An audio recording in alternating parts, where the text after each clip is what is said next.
Why did my camera come down? It does this all the time. Hello, everyone. Welcome to the Nocturnal Nerdcast. I swear, StreamYard changes stuff every single day. They don't tell us. Things just happen.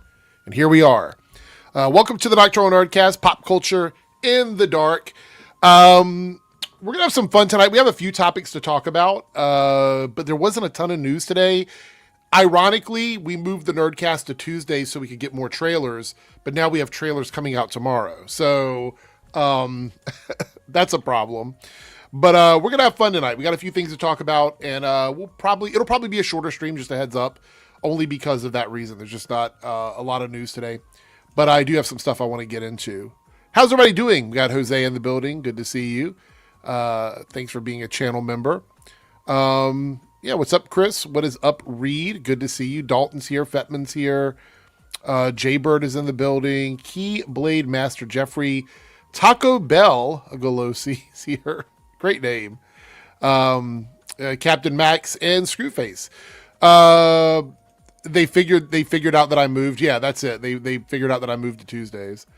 But it's going to be a laid back night. We're going to have a lot of fun. What's up, Cameron? We do have someone in the green room here tonight to chat with us. And it is Crazy Joe from Crazy Joe Adventures. Hey.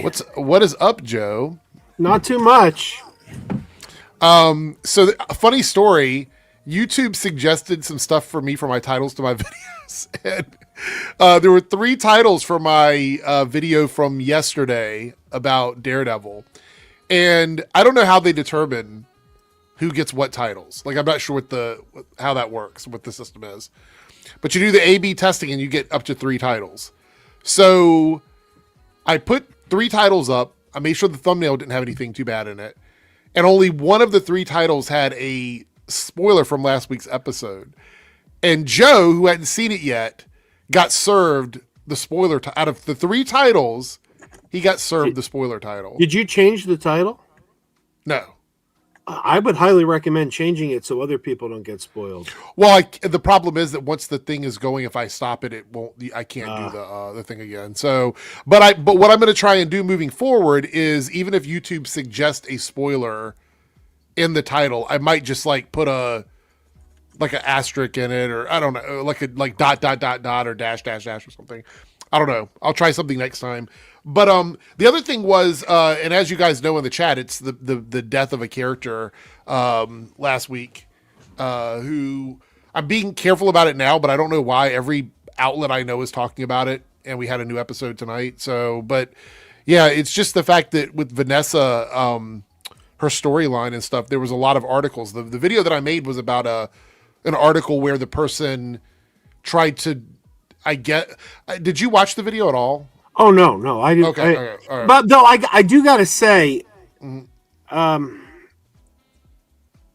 it's kind of sat my desire to watch the show now, because I know what's going to happen. It's the same thing happened a year ago. A year ago, somebody spoiled Superman and Lois for me, and I didn't want to finish season 4 because I'm like, oh, I know what's happening now. Well, it's only in the middle of the season, so this isn't the big thing in the show. Like, it's not a big. It's not. We're literally at the halfway point. We still have got 5 episodes left. So I'm assuming there's bigger things happening this season outside of that, because that was something they specifically did in that one episode. But in the article, the person was complaining that, I won't get into too much detail about it, but it was basically complaining that Vanessa was very, very important to the show, but also very one-dimensional. And I disagreed with that. I didn't think Vanessa was a one-dimensional character. So I thought it was kind of a weird take on her character and overall. I will say this. I thought somebody had spoiled it for me prior. Not you. So, because one of my pet peeves, I always go nuts about people spoiling things in the headlines. I'm always like, don't spoil things in the headlines, because if I didn't see something, not to click on an article about it. Because if you click on an article, you're going to get spoiled and you have no one to blame but yourself. Why'd you click on that? Right. But when it's in the headline, the choice was taken away from you. But let me ask you something. If there's articles that I'm reading from that are literally spoiling it, how am I supposed to frame that without doing, because people want to know what the video's about. So right.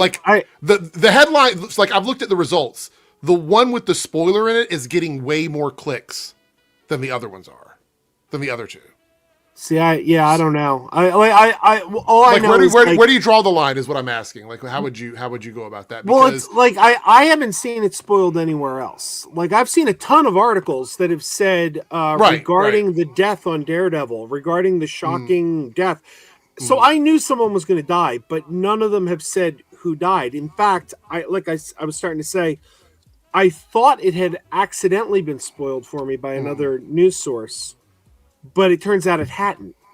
And it wasn't that they said this character died. It was that using context clues of the way it was framed, thought, because they put a picture up of Kingpin talking to James Gandolfini's kid. Right. And that was their picture. But I mean, like, if I put the video up and I put surprise shocking death and it's Kingpin and Vanessa, Kingpin didn't die. I don't know. You know what I mean?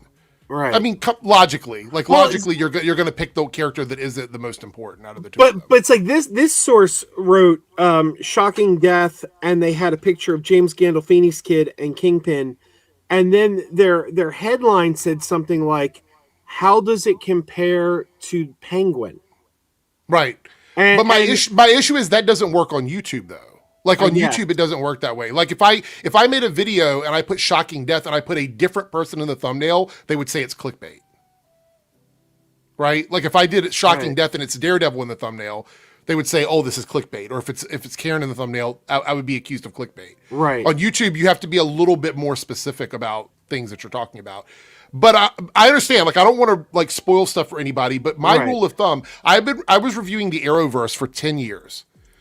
At the week marker, like the night before the next episode comes out, I always felt very comfortable talking about whatever the big thing was from the previous episode, because I assume that people that are watching it and want to see it would have watched an episode of TV within 7 days.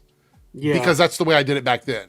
That's not everybody's viewing habit. That was just my rule of thumb, because I was doing reviews of the shows while they were airing on network television. So if I didn't get that video out the way I needed to in between those two episodes, it was useless to me, because you have to do them while it's trending online.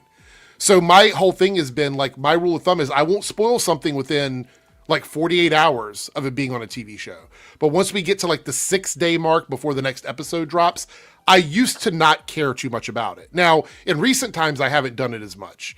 Not because I thought about it, but just because I haven't had a reason to do it. But the problem is this particular death was already in the news cycle over the weekend.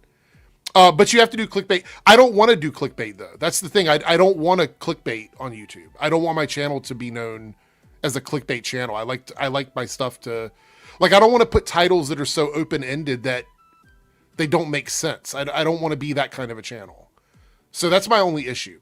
Of course, though, I feel bad that you got served the like you had a 1 in 3 shot of seeing that particular title, and for some reason that's the one that you saw. Now on my other account I didn't. That was actually, I got that on both of my accounts too, because I have the Crazy Joe Adventures. You know why that is? People are probably clicking on that one more, and that's why it got served to you, because that title is pulling in more clicks, which is unfortunate, you know. And I hate that it happened, because I had assumed that, because I felt like you were catching up faster, so I thought you were pretty close to like catching up with the whole season in terms of the episodes. No, my daughter's got a play, so we're we're on episode 3. We've seen up to episode 3.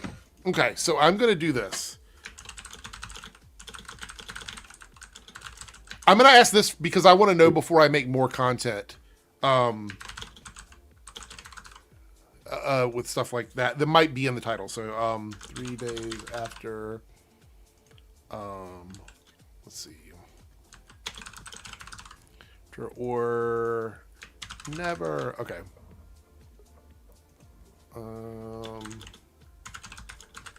We'll see. We'll let this sit with the chat for a bit. Just because I'm very curious what they think. Let's see. Is this showing up? Okay. So when do you guys think it's okay to spoil things? And I honestly will take this to heart, like moving forward. Like the day after, is it like once it airs and it's out there in the world, you guys are good with it, right? 3 days after, so people have had a chance to watch it on streaming. A week after, which is typically my rule of thumb, like 6 to 7 days after the episode airs, that's when I feel like it's okay to do it. And never, meaning like the whole season has to come out before you spoil anything. Chat, type 1, 2, 3, or 4 in the chat to vote on the poll here on the screen to give me your answer. I am curious. I don't want to ruin things for people, why is it not showing up? Is it not working? It doesn't like it's working. What's up, Darren's in the back there? What's up, Darren? Why is it moving for anybody? Oh, I can't hear you, Darren, by the way. Let me change this. Oh, there it goes. Okay, so it was working. It just wasn't showing it. All right. We're going to keep going. There we go. All right. Anyway. Look, it would be kind of cool never, but yeah, I know that's probably not going to happen ever. But I'm asking what you guys think. It's just an opinion thing. You got to restart, probably. Yeah. But like I was saying, the way they had phrased it about the Penguin, comparing it to the Penguin, they said, how does this compare to the Penguin? And they had a picture of James Gandolfini's kid. I just kept thinking of, and by the way, chat, I am going to give a spoiler for the Penguin, which is over a year old now. Right. So if you don't want to hear that. Might be longer than that. Might be longer. Yeah, yeah. But I thought because he killed his sidekick guy, the kid on Penguin, and that's kind of the role Gandolfini's kid's playing to Kingpin. I'm like, oh, well, I guess he's a goner. So I was annoyed, and then it turns out that wasn't even the person who died.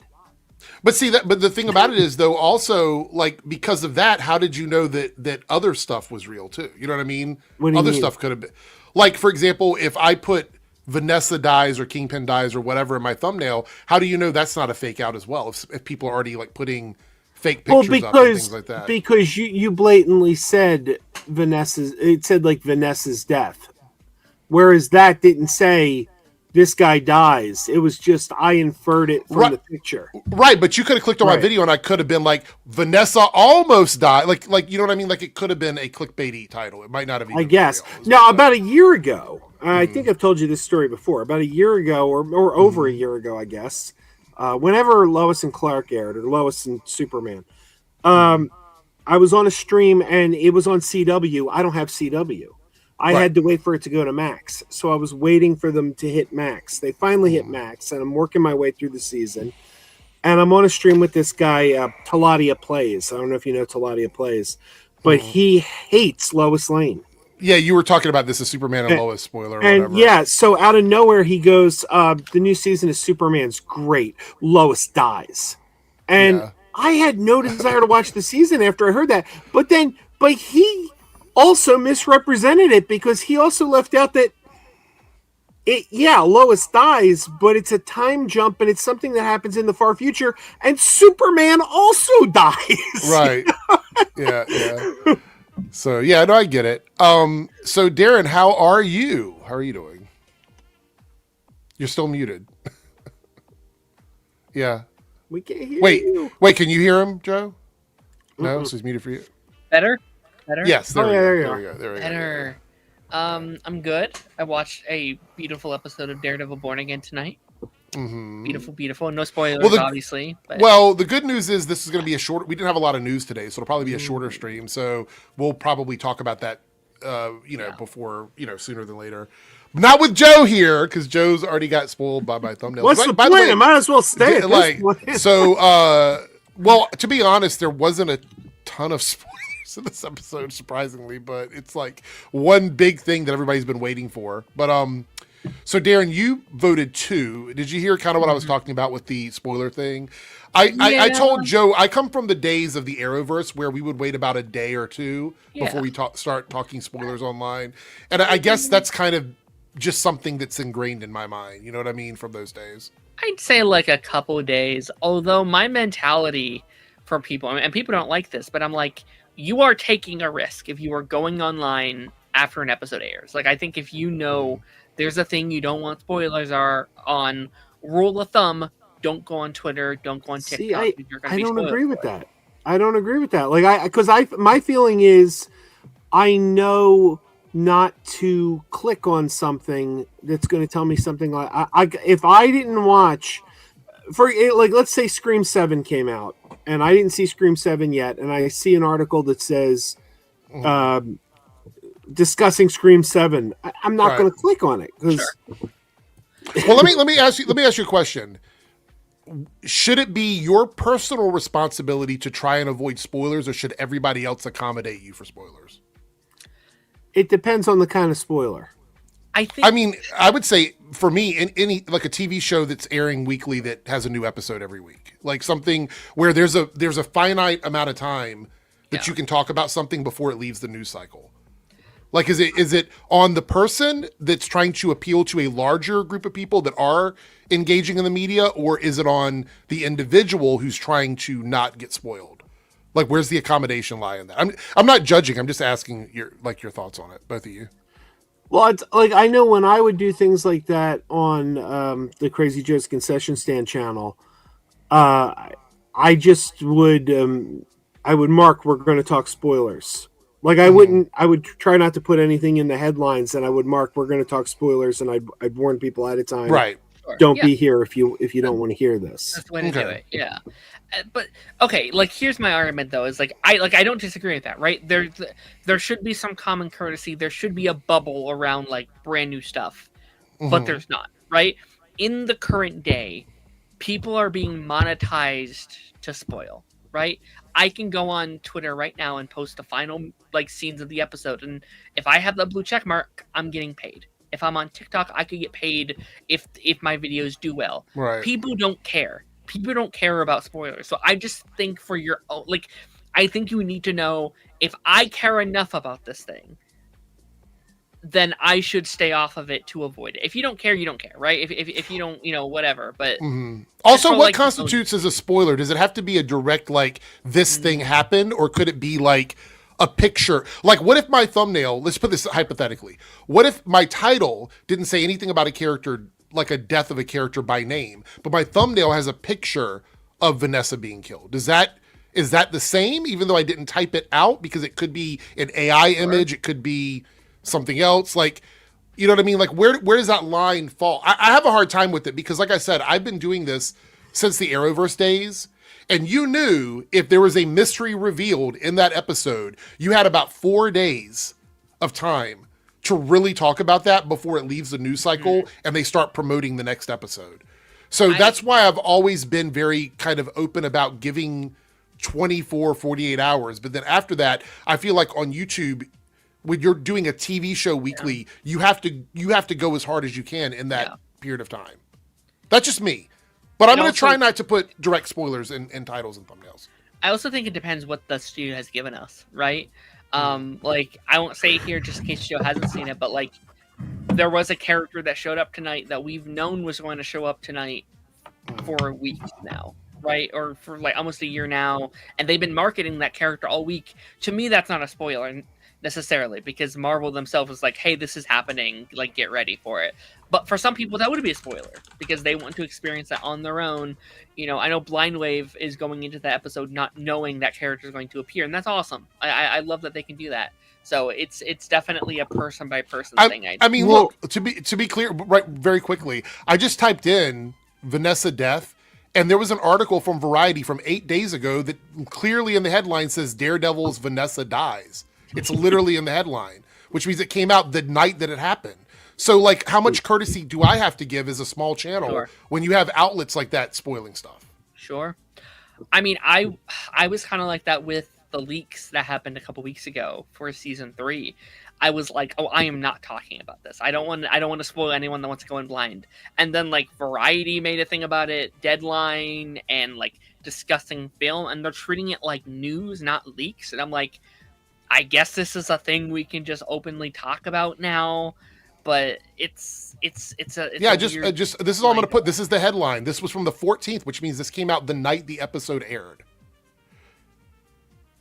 They redacted it. Yeah, it's not there though. No, Joe. I'm going to show you. It is there when you search for it. Let me show you.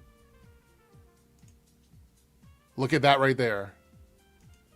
Daredevil's Vanessa dies. That's the unredacted headline when you search.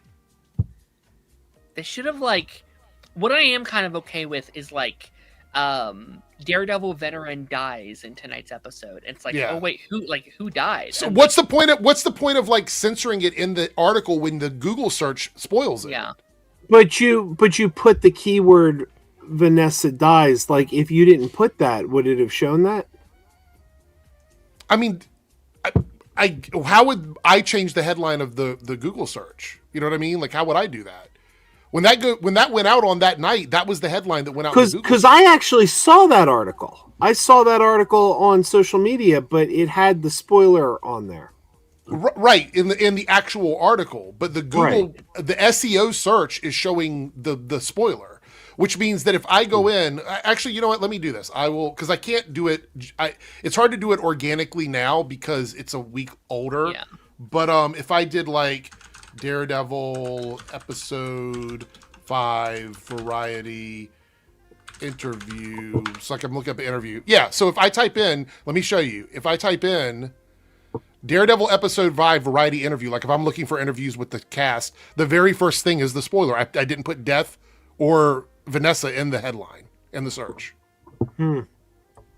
So my point is, as a small content creator, I have a finite amount of time to talk about things, and if large articles are spoiling things in one way or another, or large outlets, I don't know what I can do as a small channel to prevent that from happening. It's going to happen.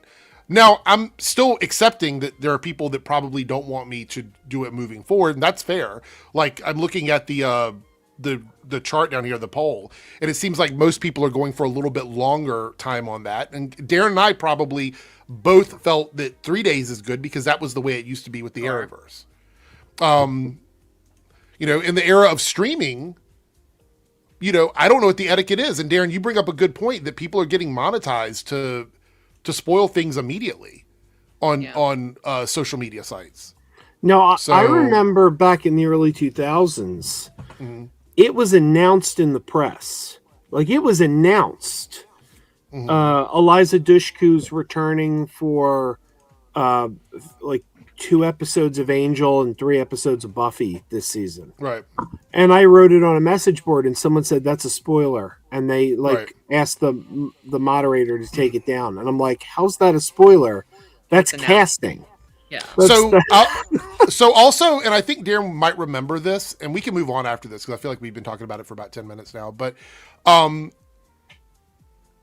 my basic like the line that I won't cross is, if it's been in promotional material since the episode aired, it is fair game. Yeah, I agree. So, like, if they put a trailer out for episode 6 of Daredevil and it confirms that a character died, at that point, it's not me that's spoiling it. It's the actual Disney and Marvel that are spoiling it at that point. I have no issue talking about why Punisher is in Spider-Man 4, right? But, like, for some people who don't watch trailers, that could be a spoiler to them. Right. It's like, I can't control their promotional materials. You know, like, what, like, that's... See, I don't think that's a spoiler because that was in every casting that, you know, they've announced that he was going to be there. Now here's the thing. I would say that Wonder Woman showing up in Shazam 2 was a spoiler until 2 days before the movie when the studio put it out there. That's still on them though. Like they right. So my feeling is, if Daredevil releases a trailer a day after the episode airs, and that trailer's pumped out to a large audience, much larger than the audience that I have, and it shows a spoiler in it, why do I have to now censor that when they have actually spoiled it themselves? Like, why should I have to do that? I don't know. It's just a general idea of how people make content on here. We're going to end the poll. I want to see what people thought, though. So it looks like a week after, which is, by the way, when I made that video. The video went up like literally within like 12 hours of being a week after the episode. The day after is crazy. That's got 23%. I would probably never do a video with any sort of like spoilers on it the day after, but y'all seem like you're okay with it.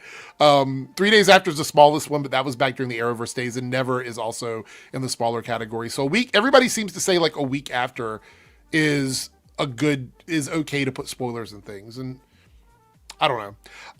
I will try not to do it, but YouTube suggested, hey, maybe you should put this as the title. Okay. All right. Yeah. And then they fed it to the algorithm and Joe got it. So 4 is I crazy. wish there was a way to thumbs down the algorithm, but not thumbs down the video. Like I don't want to hurt you, but I do want to Right. let YouTube know, yo, don't serve that shit up to me. No, absolutely. Like, I understand. This poll, what is up with the polls tonight? It's still on the screen for me. Is it still there for you guys? I just removed it.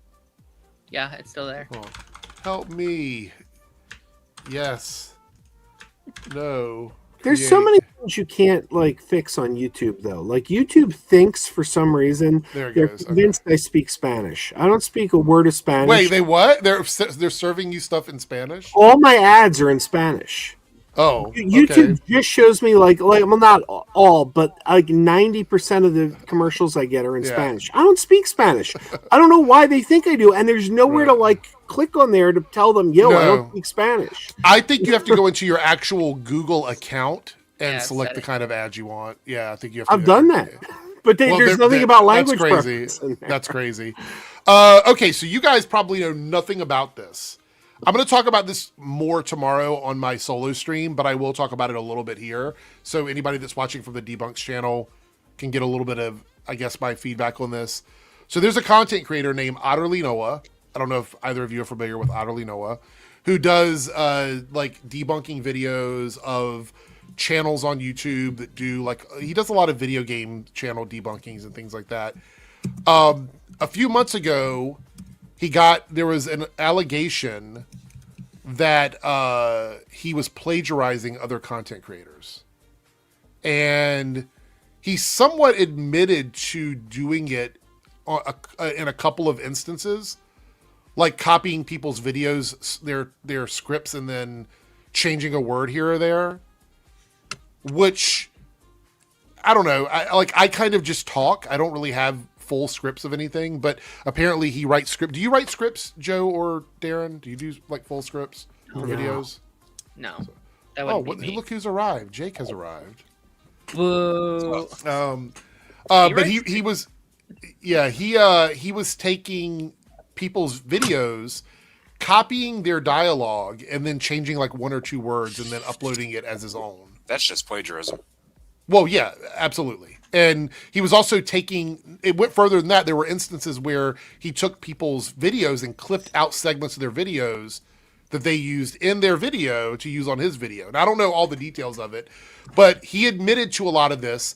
And then he got help from Anthony Grimuglia, who is another content creator on here, who Who's this individual that's being referred to? Otterly Noah is his name. So he got help from him to make sure that because Noah told everyone that he wasn't sure what would constitute as plagiarism. And so someone said, okay, well, I'll help you with it, which was Anthony. And so Anthony was like looking over his scripts to make sure that he wasn't actually doing plagiarism. Now, keep in mind, I've only streamed with Noah one time. It was on a shillcast, and I don't really talk to him. Like, I know him, and publicly we've exchanged comments, but I don't really talk with him or anything like that. So I didn't know much about this until after it happened. But then he did something even worse, and this is a line that I would never cross, and I would hope no one that I associate would ever cross. He false flagged someone and had their video removed on YouTube because he didn't like the video. So he filed a false claim against them. What was the video flagged for? Copyright, I believe. He tried to say that it was his content, but it was like, so for example, Jake, if you were in one of my videos, and you're here as a guest or whatever, and then someone clipped our video in another video to talk about our clip, I'm okay with that. I don't have a problem with that. If people want to talk about what we're talking about, I'm good with that, right? But apparently there was some false DMCA stuff with like something like an image. I think it was like a picture from his avatar or something on his channel in the thumbnail, and he basically falsely claimed the video and had the video taken down and got a strike on this person's channel. Now, the person, he said when he was on stream talking about it, he said the video was racist, but then he just admitted that he didn't like the video. And so he did the false claim and had the videos taken down. Now, for me, this is a big problem. This is the same thing the quartering has been doing, false claiming people's accounts to get them taken down. I don't want to have someone do that to me, so I would never do that to someone else. Like, I think that's wrong, right? To false DMCA. We already deal with bullshit from YouTube and false copyright claims.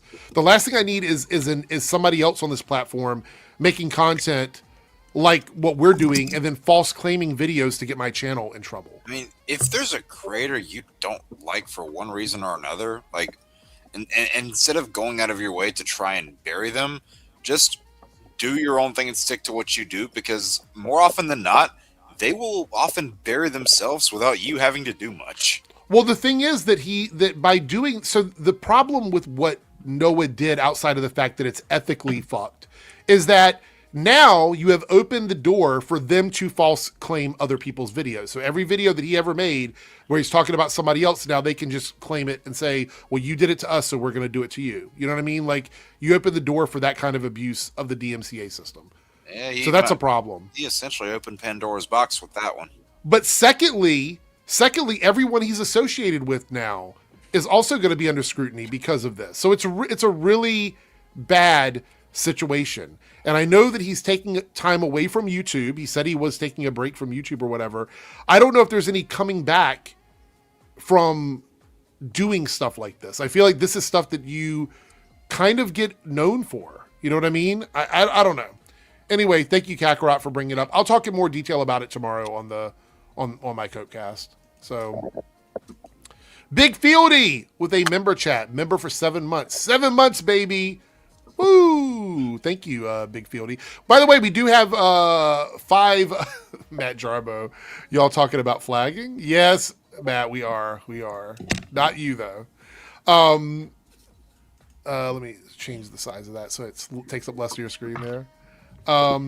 Okay, so this is actually one of the topics I was going to talk about. I'm surprised Lance isn't here. Cartoon 49 with a $2 super chat. Thoughts on Michael Jackson film bad reviews buzz? So the Rotten Tomatoes and all those reviews. I'll go ahead and pull it up because I know some people have been talking about it. By the way, has anybody seen the movie yet? No. Michael, the documentary or whatever? I'll be a little late on it, I think. I'll probably be skipping it now. Yeah. Let's see here. Well, there's some spoilers, Joe. Billie Jean is not his lover. So in case you were wondering about that. So. Well, she can just eat it. Oh God. Oh, there we go. All right. So here's what we're talking about here. It went up a little bit.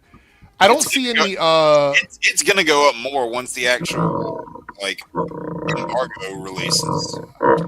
I don't know. 93. That is quite a lot. 93 reviews at 32% it's going to be tough to come back from that, I think. We were even talking about this on Lance's channel earlier. A lot of them are mad because the movie, quote unquote, doesn't go over things that they legally can't, and any of the stuff in that field that they would, quote unquote, go into, would be saved for a future installment, which is has been in talks for a while now. So you're already kind of been told that's there. You don't say, "Oh, we're disappointed that they weren't able to do this." If you'd paid the slightest bit of attention, you'd know that they wouldn't be able to. Because has Lance talked about this at all? Has he mentioned it? Dude, if you go to his TikTok, there's an 8-minute thing on there from tonight's stream where he was talking about it. I'm not even on TikTok anymore, so I don't make TikToks. I don't even have it on my phone, I don't think. Fair. What is that noise? Oh, that's me. I'm sorry. Oh, I was like, wait, it sounds like hungry hippo. So sorry. Aaron, are you just abusing your mic? Yeah. Anyway, 32% though. I don't know. Look, this isn't. I know Lance said, and maybe it's true, that Lance was saying this was like one of his most anticipated movies of the year, maybe his most anticipated movie of the year. I don't know if he was being serious or not. I assume he was. Yeah. I don't care much about this, and the reason why is I don't think this documentary is going to introduce me to anything new about Michael. I think I know a lot about Michael Jackson's life. I know a lot about his biggest performances. I just don't see how this is going to do much for me. And it's the first half of a 2-part movie, right? Isn't there a second half coming out for this? Yeah, like I said, they're already working on the second one, but like I was, you just kind of said it there. This just might not be one that's for you. And at the end of the day, not all movies have to be for everybody. If No, that's it. Yeah, I mean, you, then hey, you know what? It's not for you then. Yeah.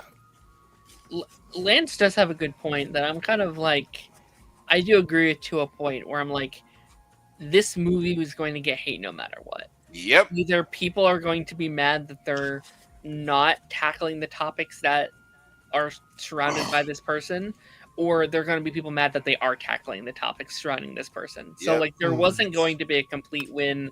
Yeah. I had kind of said from the start, I said I think the most interesting Michael Jackson movie is a movie they won't make, right? Like I do think the more interesting movie is one that they're just not going to touch. So that's kind of been I'm like, I'll whatever.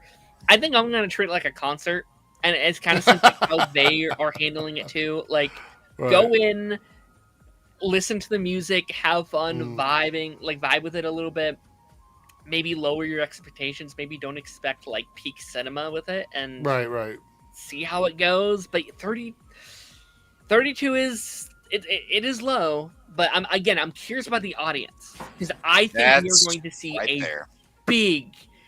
big gap between the critics and the audience, because I think we'll probably be looking at like a good 80-90. That's where the skyrocketing is going to happen. It's going to be with the audience. That's what I was getting at earlier when I said once the review unit embargo drops and like actual audience reactions come out, you're going to see the numbers climb. I guarantee it. I agree.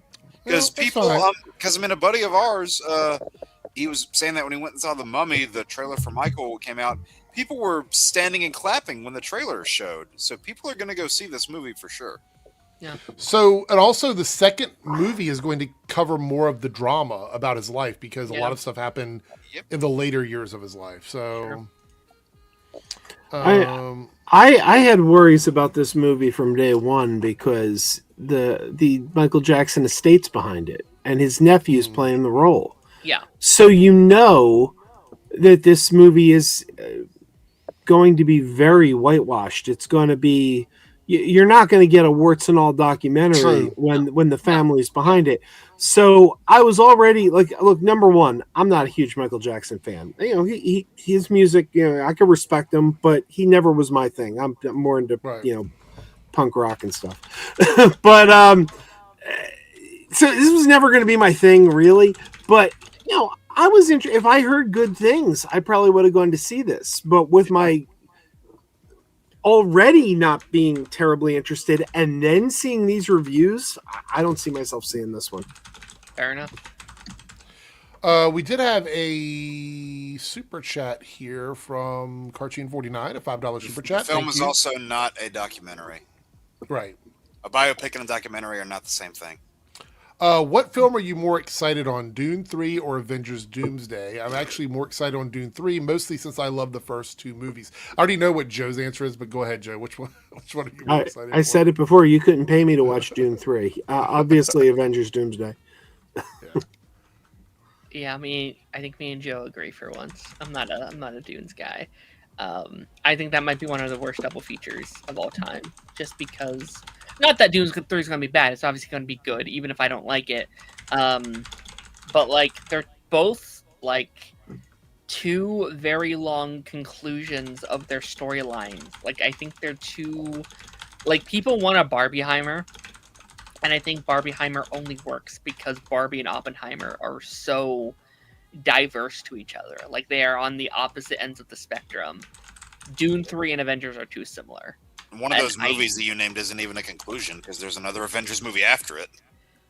Well, true, but it's it's the like culminating event of culmination. Yeah. Yeah, it's not. Yeah, there's one more coming, but I mean, you can argue that for Dune 2 as well, because Dune also, not Dune 2, Dune, because we got more Dunes coming. So I don't know. Yeah. I don't know. I hope people like Dune though. I really hope people. It's not my cup of tea, but yeah. What about you, Jake? I mean, I didn't really care for either one of the Dune movies. I liked the show, weirdly enough. The show was great. I love the show. Yeah, as somebody who didn't really care much for the movies, I was surprised at the level at which I enjoyed the series, but it's still, Doomsday is still the thing I'm definitely more excited for out of those. I will be seeing both of them probably within like a few days of each other, but Doomsday is my first movie. Like that's the one I'm going to first. And if I don't get to Dune 3 on the weekend, I will just go see it whenever I see it. It's not at the top of my list there. So. Both are like probably 3+ hour movies. Yeah. Like that'd be such a you'll be sitting there for 6 hours in the theaters over 2 or 3 days. Yeah, like I can't do that. I mean, I admit I did that in October last year because I did what was essentially 6+ hours over 3 days when I went and saw all 3 of the Spider-Mans that they re-released because it was my youngest sibling hadn't seen them before, so I took her and we went. It was Friday evening, Saturday afternoon, and then Sunday afternoon. So, a lot of theater time, but because of those just being re-releases, they were all cheap tickets. So there's the one benefit. Lone Wolf here with a member chat says, DM something on Discord, but want panel thoughts. I see what you sent, Lone Wolf. Member for 65 months. Thank you so much. There's no way you could have fit this into a super chat. Holy shit. Let me read all this out here. Critics don't exist to validate our opinion on a film. And you are allowed to like a movie that most critics don't like. It's just hard not to read it as insecure or solipsistic when people lash out at critics for being critical or something they like. We have movies that we love, we are critically panned, but I'm not going to make generalizations about the institution of film criticism like it's a monolith of people who are personally trying to yuck my yum. Critics are evaluating these movies completely differently from someone who is watching casually as a fan. This is him saying that, but I'm stopping here. I agree with this. I've said this many times. Fans go to movies for different reasons than critics. They're doing a little opposite of turning their brain off. So the point is, if you like a movie, say it with your chest. Critics don't need to agree with you, but their job is important, and we should be grateful they still exist, or we'd be watching only AI generic slop by now. I agree with a lot of that, but I want to be very clear here. Critics are in the position they're in, at least the ones that are at the top end of the critical space, because they understand film and they're looking for specific things that elevate art to another level. So I do think they still have a reason to exist. And I'm not saying you're not saying that. Well, I'm saying this is just me. They do have a reason to exist in the space. But I've always said, if you are a fan of something, you're going to get more bang for your buck by looking at fan scores than you are critic scores. Sure. Because the fan scores are most likely going to align. Right. If the fan scores are low, and these are people that bothered to vote after they went and saw a movie, you might go, I don't know about that. Especially those big IP movies. I mean, perfect example in like something like Mario a few weeks back. That is not a movie for critics. It is absolutely not. Minecraft wasn't a movie for critics either. Minecraft, it definitely was not. There is a lot of I think there's a lot of hypocrisy happening right now in the critic space. I see, and like I do this too. Like I also find myself doing this too. But critics only matter when we want them to matter, right? Yep. Like we can look at a movie and when critics love it, we're like, see, look, critics love it and blah blah blah, and like look how great this is.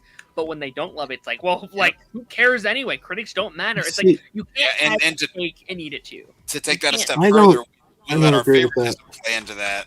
We'll let our favoritism play into it too sometimes. And I'm not saying we as in this here, but a lot of people I will see generalize it, and they'll take something that they love or a filmmaker they love or an IP they love. And whenever it's praised by critics, they'll go, "See, look, it's good." But whenever it's not praised by critics, they'll go, "Oh, what critic horseshit is this? This isn't something I got to believe. This is a load of BS." So people will more often than not let their attachment towards something play into their perspective on critics. I feel like the critics are. I don't agree with what Darren said at all. I think the critics, the critics do what the critics are going to do. They give their opinions, and I think 9 times out of 10 they're right. I think if you look at the best movies of the year, critics usually liked them. You looked at the worst movies of the year, the critics usually didn't like them. They're not going to nail everything, because as with everything, it's a guideline. It's giving you a guideline. Ultimately, you need to go see the things that interest you. Like I said, Michael. Well, then, Joe, critics can't be right then. Critics liking a movie doesn't make them right. It's subjective. If you're saying the critics are right because of like maybe awards or whatever, that's just talking about the culture of film. Right. Well, what I mean, about the actual film. What I mean is the opinion of the critics is usually shared by the mass audience most of the time. Yes, there's a lot of times where they do align. Yes, there's going to be differences. Yeah. Of course there is, but you can't be out there going critics never get it right, because if you look at what you like and you look at what is generally considered to be good, they do most of the time, But that doesn't mean they're gonna. Yeah, but I would also say that's not necessarily. That doesn't mean the critics have some sort of like advantage over the casual audience in terms of like their viewing experience, right? I think critics go into a movie and they're looking for specific things while they're there. And it actually varies between critics. Some critics go in looking for one thing, some go in for another. What if you've got a critic that doesn't like horror movies, but they review movies for a living and they have to review a horror movie? They're not necessarily going to, regardless of how unbiased they are, they're not going to give those movies a fair shake. Yeah, no, and Jake's right. Roger Ebert notoriously hated horror films. And I will sometimes see some very disingenuous criticism where they're not criticizing the movie. They're criticizing something else. Like, one I always give is Christy Lemire from the Associated Press. When You've talked about this before. when she reviewed Green Lantern, she kept talking about how idiotic his powers are. This is so stupid. He has a ring and I said, well, there's no Green Lantern movie that could have possibly been made. There's not a Green Lantern movie that anyone could have made that you would have liked, because fundamentally your issue was with the character, not with the film. Right. Not that Green Lantern was a great film, but that's kind of my point there, is though it's that she wasn't criticizing the film. Right. She was criticizing. So people, I don't think it's necessarily bad faith, because she's not going in hating the movie just to hate the movie. It's not that sense, but like there's a source material and you're pulling from the source material, and what she was looking for wasn't what the source material was. Like a ring with magical powers is the story. That is the Green Lantern story, right? That's what that is at its foundation. So you, like you're saying, you can't please someone who doesn't like the foundation of the story, because once that foundation is gone, it's not the same movie anymore. Exactly. So I get that. Anyway, let's continue on here. Now, Darren, you did share something. We're going to talk about that next. I didn't see that. That's pretty interesting. Naruto here, a member for 49 months, says, Eric, anything you want to see in Invincible's finale tomorrow? Without spoilers, I'm going to say more Battle Beast. I'll just take more Battle Beast. That's it. Just give me more of him. That's all I want. I'm very easy to please when it comes to that. Invincible, by the way, Invincible's art has been so much better this season than it's been in the past. So good, so fun, inconsistent at times, but still much better than it has been. And I'm enjoying a lot of it. I know Jake's not watching it. I know Joe doesn't watch Invincible, but Darren, you're watching it, right? Yeah, I will say I think like that's kind of what's. I think I'm noticing the animation a lot more this season of me not being as big of a fan of it, but I think it's just because their highs are so good that when it doesn't look like that, it stands out. Like there were shots in episode 7 that blew me away, where it's like that looks incredible, and then there'll be a shot where they're just all standing there and they look like a PG, like a PNG cutout, and I'm like, I don't know, man. When they cut corners on Invincible, they cut corners for sure, 100%. We have a super chat here from Anarin, $2 super chat. Have you been watching For All Mankind? I haven't been watching this season. I haven't started yet with this season. I have watched the show in the past. Is anybody else watching For All Mankind? I've tried. I can't really get into it. Like I think I watched all of season 1. Mm-hmm. Well, you know that it kind of time jumps a little bit as the show goes on, right? You do know that. I think I heard that. Yeah. Yeah. Yeah. What about you, Jake? Are you watching For All Mankind at all? Nope. Have you ever even heard of it before? I've heard the name. I just haven't watched the series. Okay. You know what sci-fi show everybody went nuts over that I can't stand? What's that? The Expanse. Oh, yeah. That show was like watching paint dry. Yeah, yeah. It was. The show was as big and empty as the world it existed in. I think in a lot of ways, there were parts of it that I did like. The mystery part of like the alien species, I thought was really cool, but it was filled up with a lot of just kind of boring character arguments and things like that. I was told it's better if you read the book. Like somebody told me if you read the book, you'd enjoy the show more. But Yeah. I didn't read the books though. We have a super chat from Cartoon 49. Then we're going to move into our next topic. Challenge super chat. Do you have a Letterboxd account or planning to? I think everybody here has one, right? Yeah, Yep. I do. I don't think I Mine is the same as it is on everything, which is DJ Eric. So if you look up DJ Eric, you'll find me on Letterboxd. Does anybody want to give out their Letterboxd account or no? Because I'm going to like to give it out. So I can. Mine's still my old YouTube name. I don't know how to change it. It's Infotech765. Oh my god, I haven't heard that in a long time. I need to change it somehow, but long time. Every time I open Letterboxd and I see that name, it takes me a second. I'm like, who the fuck is that? I'm like, oh, it's Darren. I'm Crazy Joe. All right. I'm there scared, we go. Joe. I'm scared to see your Letterboxd, Joe. Well, he's got some good ones on there. You should go look at his Star Wars rankings and his Spider-Man rankings. Those are really good. Right. So go check those out. Serenity says, are you saying The Expanse wasn't expansive? Yeah. Meister says, yeah, The Expanse was really boring. I think it got better the further along the series went, but it dragged its feet a little bit too much. All right, so I'm going to pull up the article we're going to be talking about, and then I'm going to pull up our poll for the night. We are currently 0 out of 5 super chats in the Eric's Reloaded channel, which is highly unusual, but we're 0 out of 5. We are 4 out of 5 in the Eric Debunks chat, which is highly unusual that it's kind of flip-flop, but that's okay. It's fine. Guys, and go ahead and say it, Jake. This channel. You're going to say it. I mean, Omega's not here. I had to. Yeah. So let me go ahead and pull up our poll for the night. I think we've got some really good options here. Let me move it over here in the corner. Okay, you pick top 3, voting with 1, 2, 3, or 4.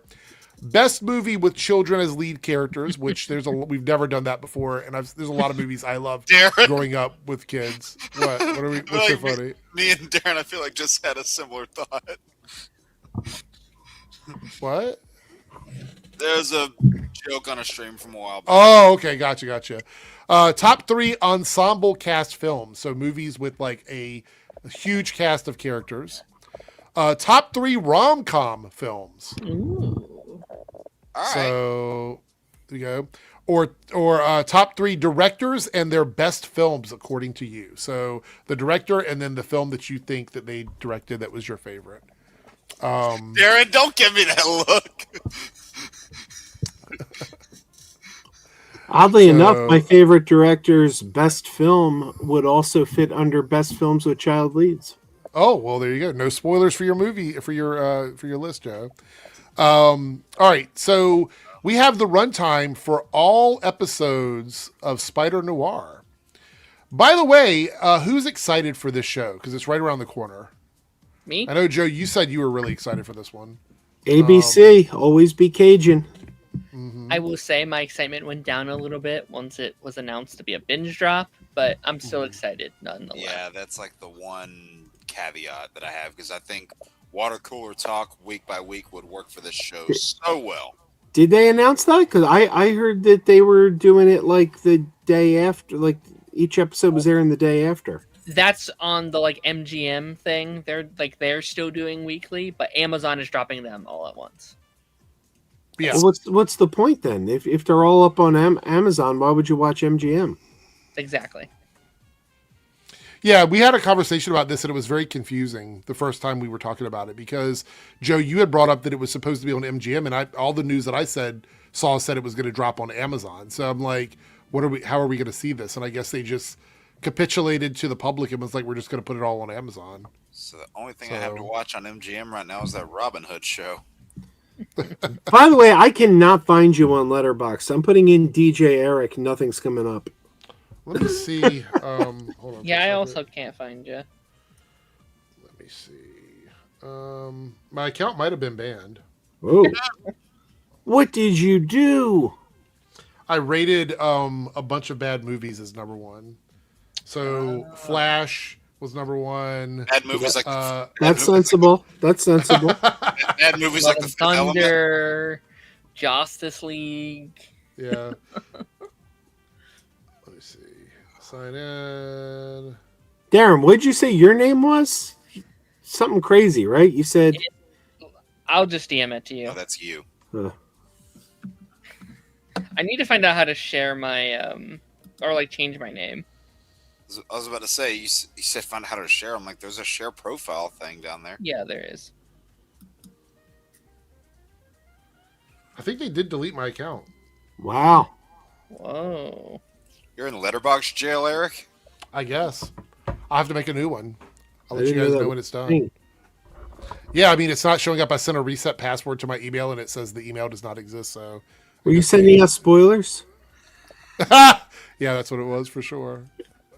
Eric, did you leak the Aang movie? Kidding. I Oh, did. no, Eric. By the way, did you know the person that leaked that has been making dumb comments about it? They were like, "Oh, I didn't know it was going to be a problem because it's on streaming and not actually in theaters." And like, Miss it's me just- with that bullshit.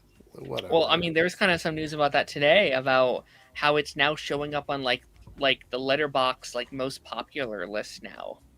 oh, Like, really? enough people are watching that they're going on like Letterboxd and like giving their reviews for it and stuff. So, Wow. Should they just release it in theaters now? Like, go ahead and put it out.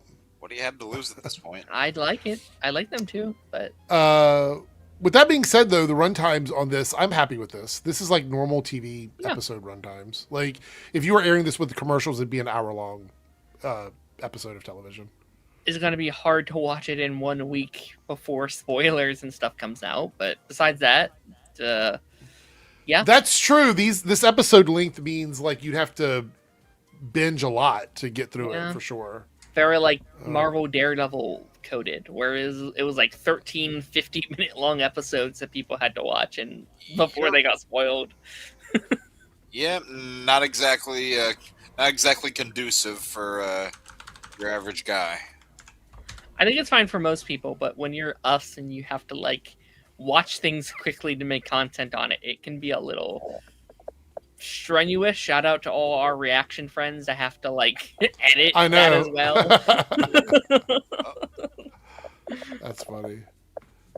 You found an old account called DJ Eric, but it looks weird. Well, that's probably not mine then.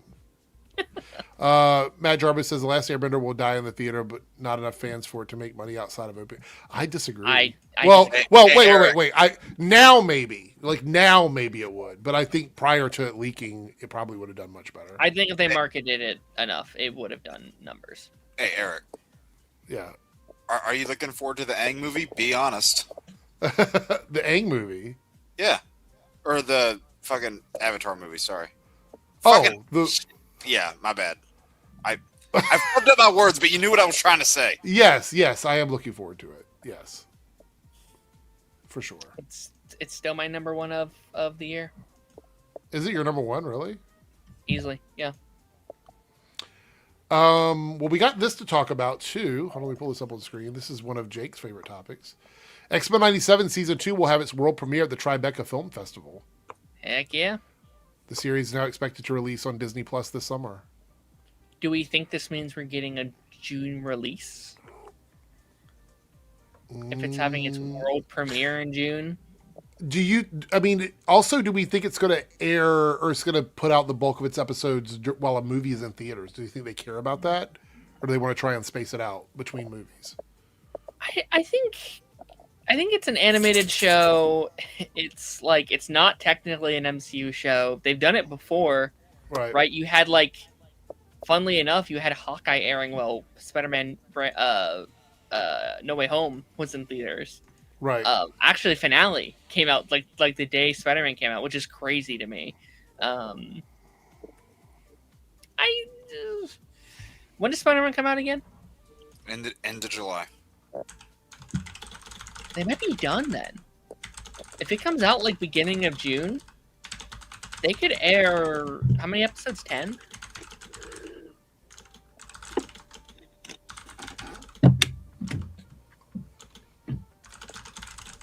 10 episodes. They could have their season either done or mostly done before Spider-Man.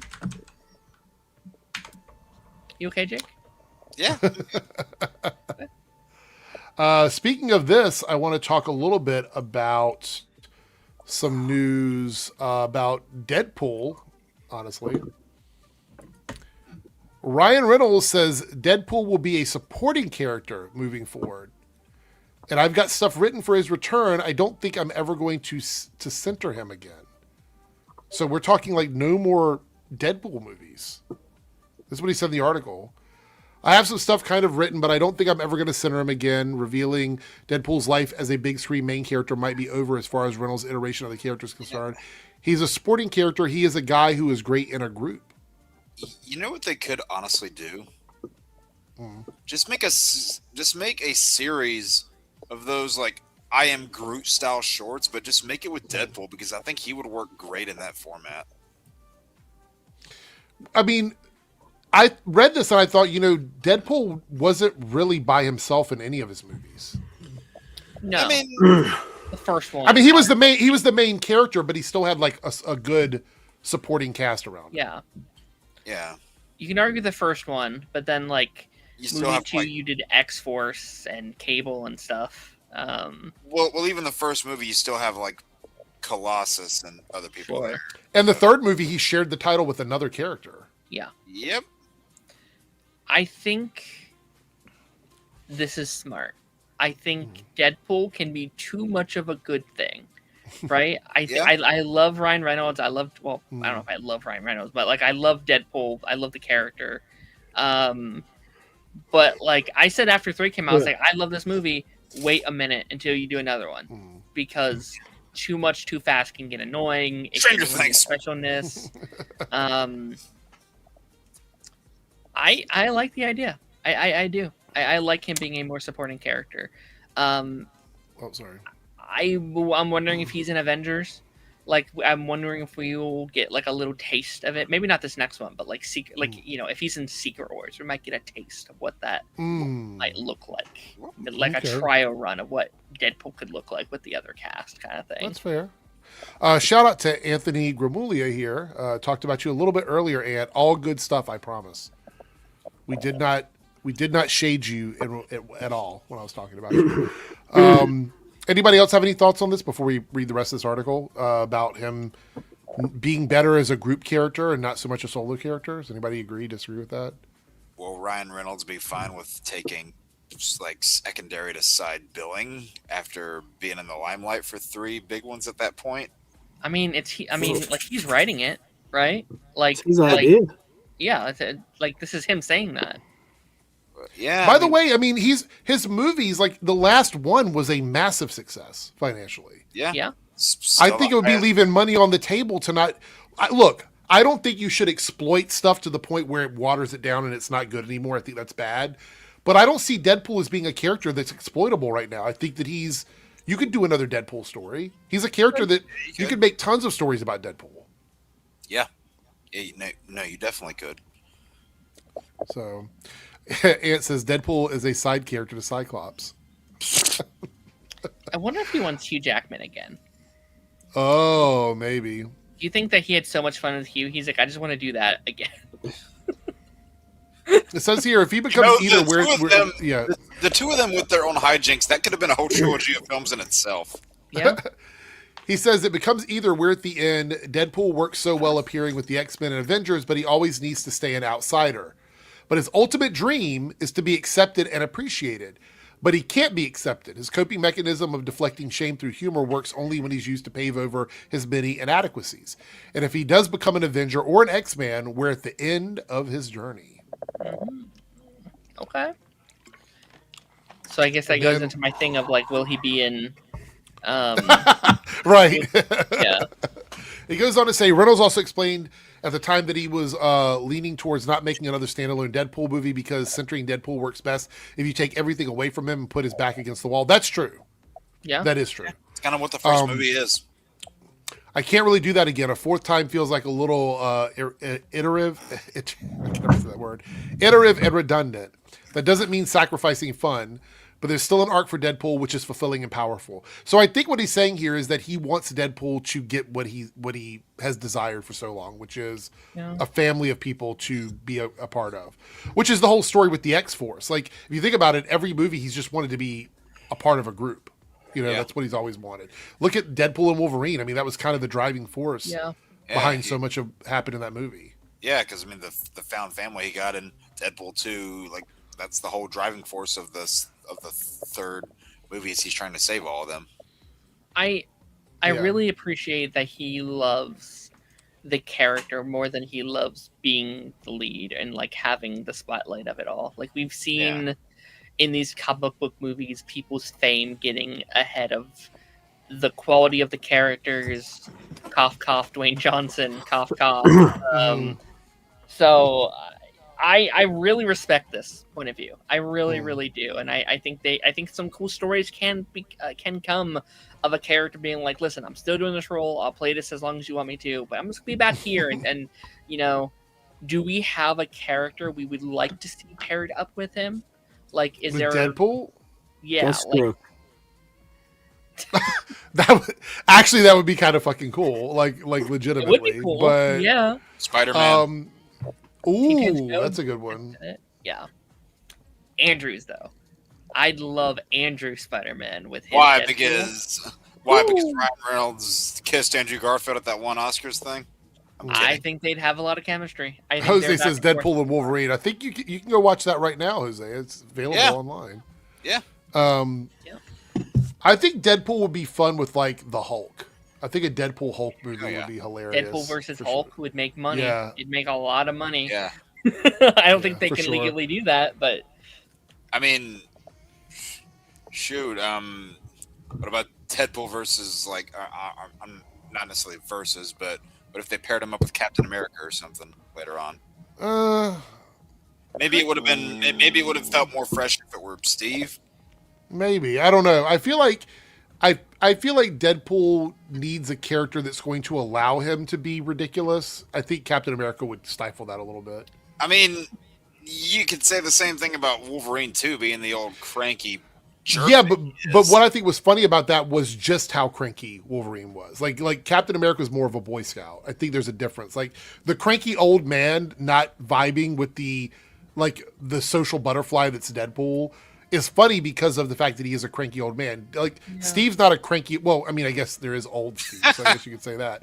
But Steve is kind of a Boy Scout. I think Steve works well with Tony, but Tony isn't quite Deadpool. If that makes any sense. I mean, realistically, what you could have done was just make like Deadpool 2 could have realistically just been a Cable and Deadpool movie. And, you would have that same sort of dynamic between the two of them. Deadpool Punisher would be great. Yeah. It would be great. I feel like they could have done a cool Marvel Zombies story with him. I know people love the Deadpool versus the Marvel Universe storyline. And I feel like they could have done that, mix that with Marvel Zombies. He gets stuck on another world where they're all zombies just to kill him. That's a fun movie pitch. That is one of the most creative Marvel Elseworld stories that I've ever read. Yeah, for sure. Okay, so we got one more X-Men thingy to talk about. And then we can never talk enough about that. Chats and look at some other stuff here. This is from comic book. Buddy. Huh? We can't hear you, bud. Okay, that was making sure it wasn't just me, because I couldn't hear him for a minute either. Oh, now he's completely frozen. He's giving you the stare. Well, staring into your soul. My show now, guys. Uh-oh. I had to stop my camera. Hold on. Be right back. Let me see. Let me name all these characters here. We got Birdman. I don't see Michael Keaton on there. The photo's gone. I can't play the bit. What were you gonna say? Birdman, Frozone, and Blue and Yellow Man? I think that was Icicle Jr., Glasses Guy. Who the hell's Icicle Senior then? That was really weird. Everything in StreamYard froze up for me. Dear. Yeah. You were cutting in and out. We can barely hear you. That's weird because now I'm back and everything's normal. Okay. Let's try this again. So, apparently, they're going to be launching the X-Men in the MCU with the classic lineup, which is Cyclops, Marvel Girl, Angel, Iceman, and Beast. So Yep. no Wolverine, no Deadpool, Yet. no Colossus, no Nightcrawler, none of those characters. The classic 5. What are our thoughts on this? Well, 6, I guess, with Xavier. Yeah. Um. I'm going to say Yeah. something very controversial, and that is the original X-Men comic books, the ones that this team came from, got canceled. Yeah.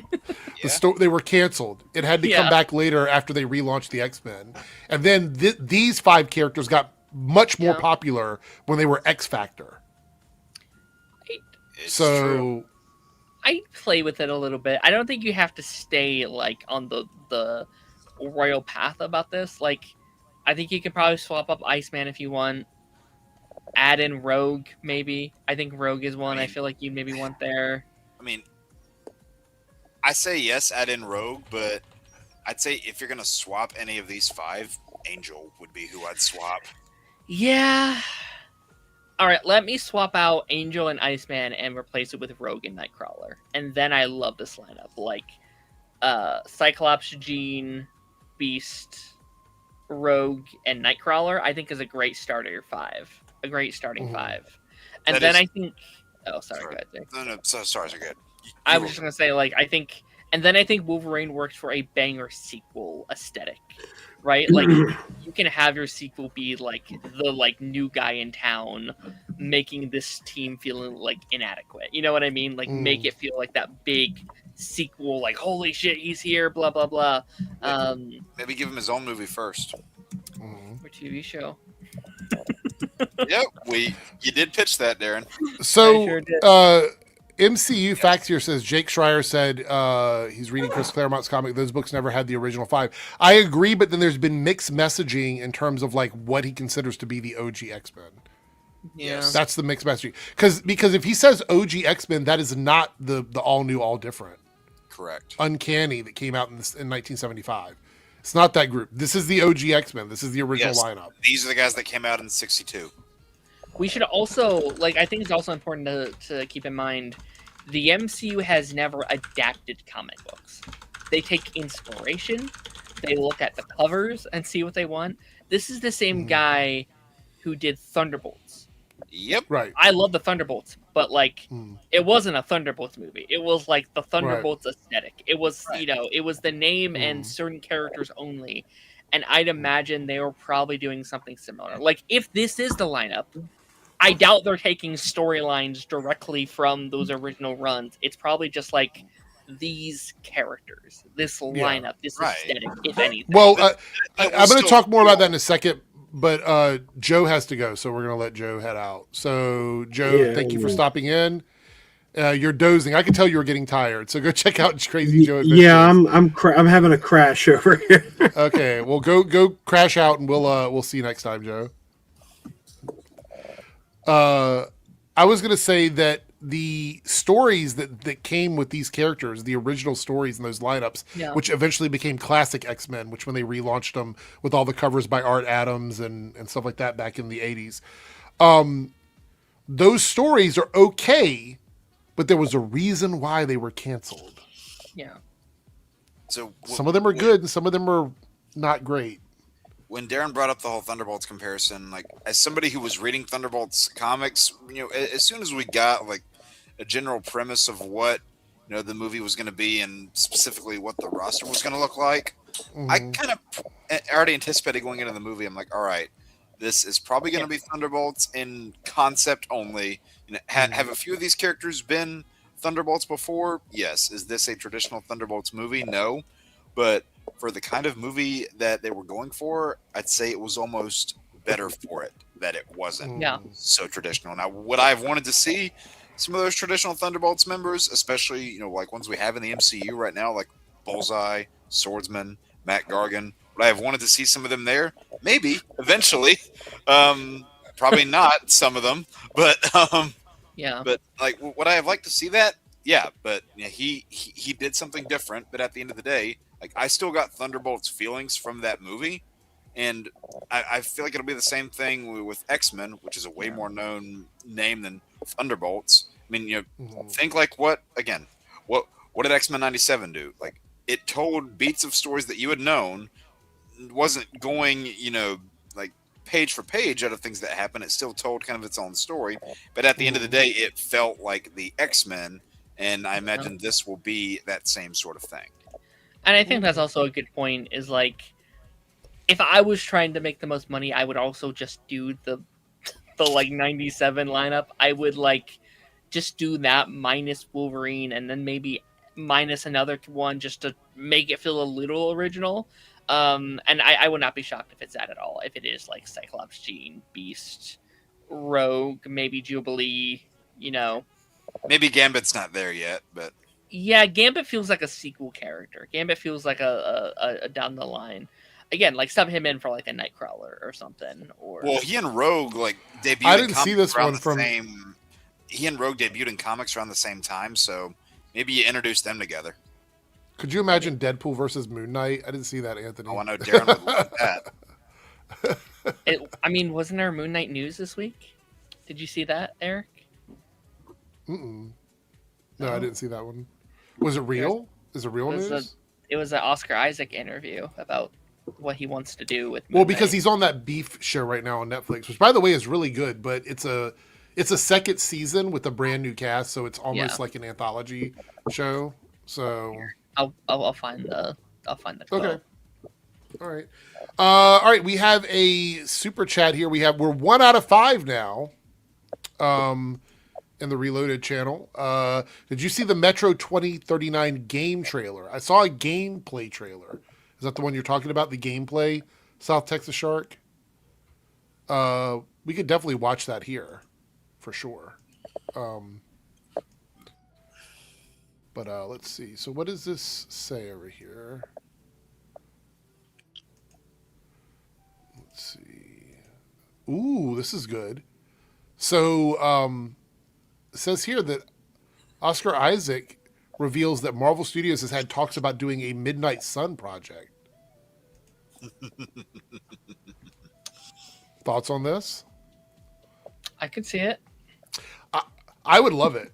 I love the more like supernatural corner of Marvel. So we know that Doctor Strange is one of my favorite characters, if not my favorite character in the MCU. Yeah. So one of mine too.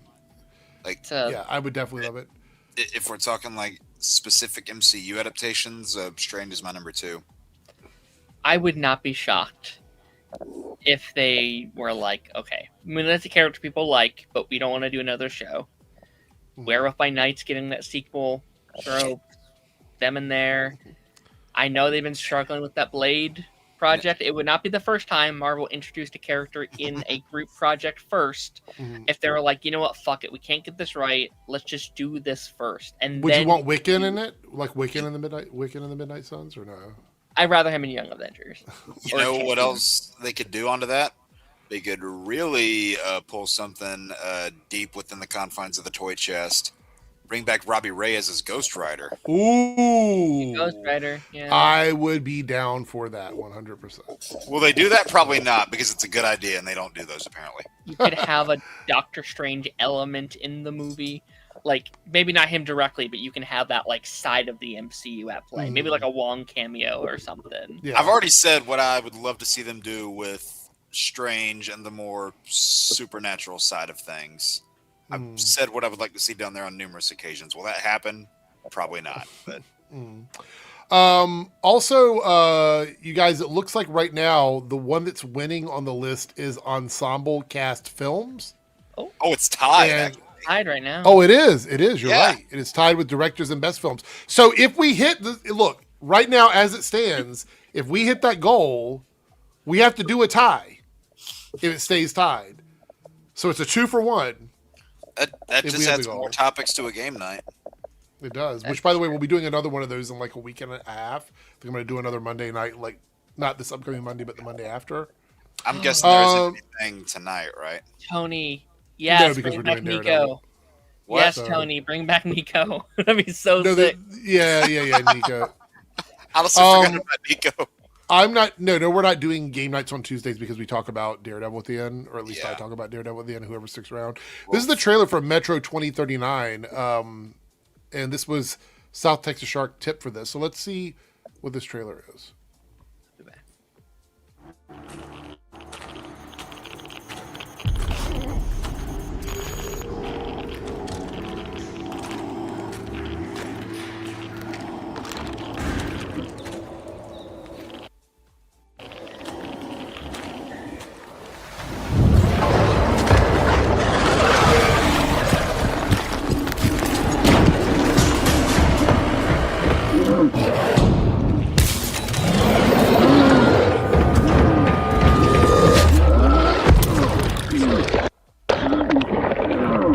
What the fuck?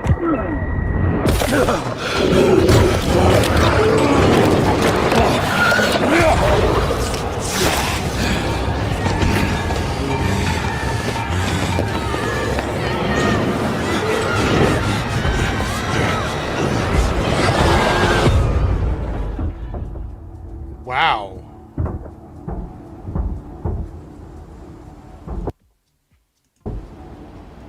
There we go. All right. Thoughts on that, Jake? It looks like a game.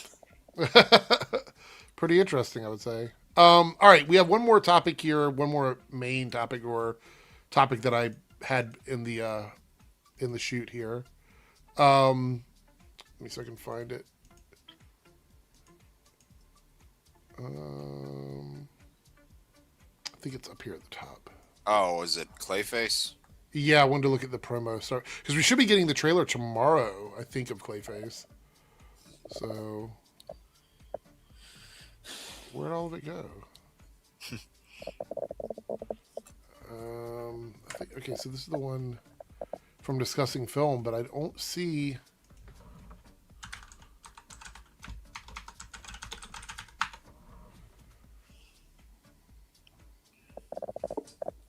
All right. So yeah, we got this one here. We'll look at this one. So this is one of the promos.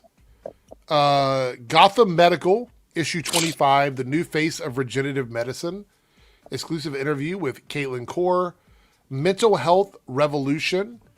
Hold on, let me pull this up so I can read the whole thing. Novel therapies for treatment-resistant depression. The future of organ transplants. Urban health challenges tackling airborne diseases in mega cities. And then we have, there's another one here. I think there's two more. Let me see.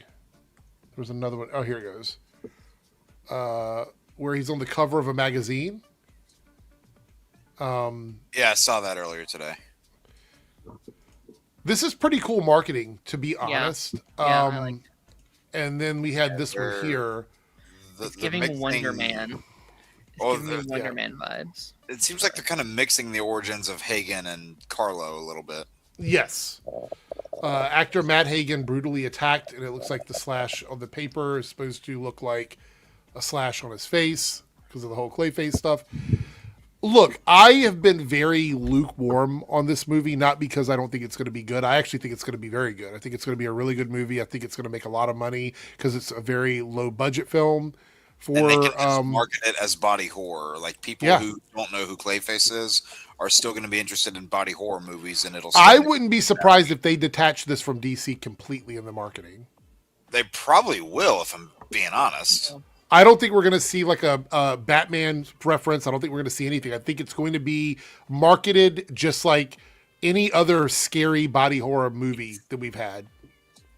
Jake won't like this, but I think it's going to be very Joker coded, where like you can watch Joker. Like if you don't like, if you take out a couple references in Joker, it's not a DC movie.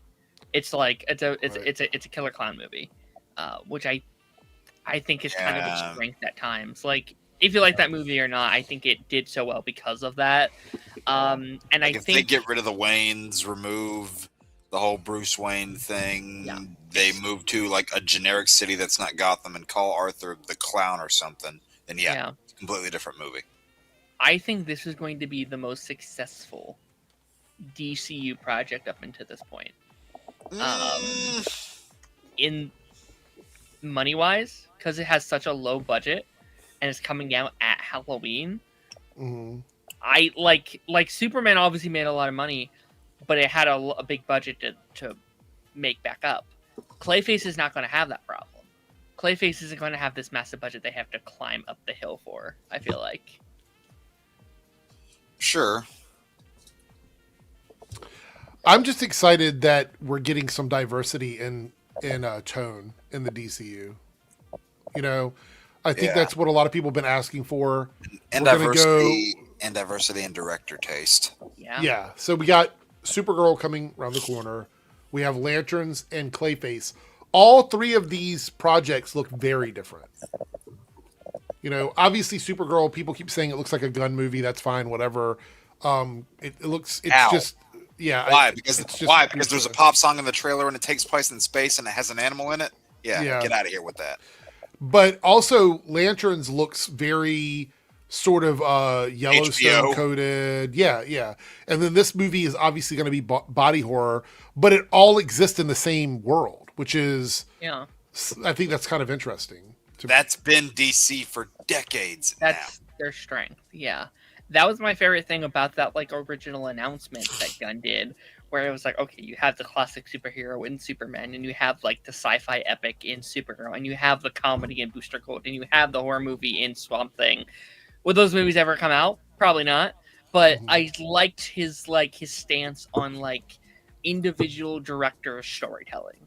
And I do think that in the long run will put them at least in a different conversation than Marvel. And I think how this movie came about is what really impressed me. This was not on the roster. James Gunn had no intention of making this movie.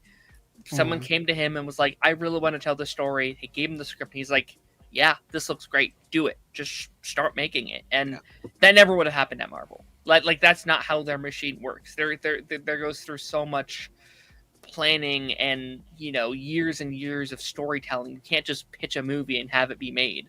So I'm curious to see how, you know, what the vibe of this ultimately becomes. I do like the marketing so far, though. I like this marketing. Great start, really good. yeah. And Darren will appreciate this, but it kind of makes me think of like what you got in some of those Arrowverse shows back in the day. How like they were all part of the same world, but tonally, while they were all connected, they were all tonally quite different from each other. You know, like you had Arrow that was more dark and serious. Flash, for the most part, was more lighthearted and colorful. Supergirl was too, but in its own way that made it different from Flash. Whereas Legends was kind of a mix of everything. When goofy, a little too goofy at times, maybe, but they all had very distinct natures. And then you throw Black Lightning into that too, very distinct type of tone and storytelling. Same thing whether you like these shows or not. Same sort of thing when you got to Batwoman. But like each thing felt different. That's true. Lone Wolf for the $2 super chat says, DM 2 things on Twitter you found interesting. Okay, we'll talk about them now because the only thing we have left really is Daredevil. And I will. So here's the deal. We're 2 out of 5 super chats of any tier in the Reloaded channel. 3 more of any level will get us to the goal. And we can do that during the Daredevil chat or before. It's up to you guys if you want to do that. But yeah, Chris says, Eric, did you see the news about Zaslav and WB? Which I've seen like 3 stories this week. Which one are you talking about? The one about him not getting full payment because the board of directors didn't want to pay him. That one, we talked about that one last week. I do know that there is actually, I have this set aside, and Lone Wolf, I will, I'll look at the stuff you sent me in just 1 second. Where's it at here? I had this set aside because. Sorry, I just looked at the comments and said, what happened with Zaslav now? Yeah. No, there was a thing here. Damn it. Did I close it out? I think I might have closed it out. Hold on. One of the issues with this sale going through is it seems to be... Also, I think we're getting the trailer for Coyote versus Acme this week as well. I'm not sure what day that is. So this was something that came up. The one that he apparently didn't want to sell. I don't believe that. So this came up. This is one of the things that's being talked about in terms of like the lawsuits that are coming in. Warner Brothers insiders say that the looming Paramount merger is especially frustrating because it's clear the company didn't have to sell for financial reasons. Interesting. David Zaslav and the board had faith the company could grow post-Discovery spinoff. So these are things that were talked about behind the scenes that we didn't know about. Warner Brothers made history with 7 consecutive movies opening above 40 million at the box office. 7 in a row.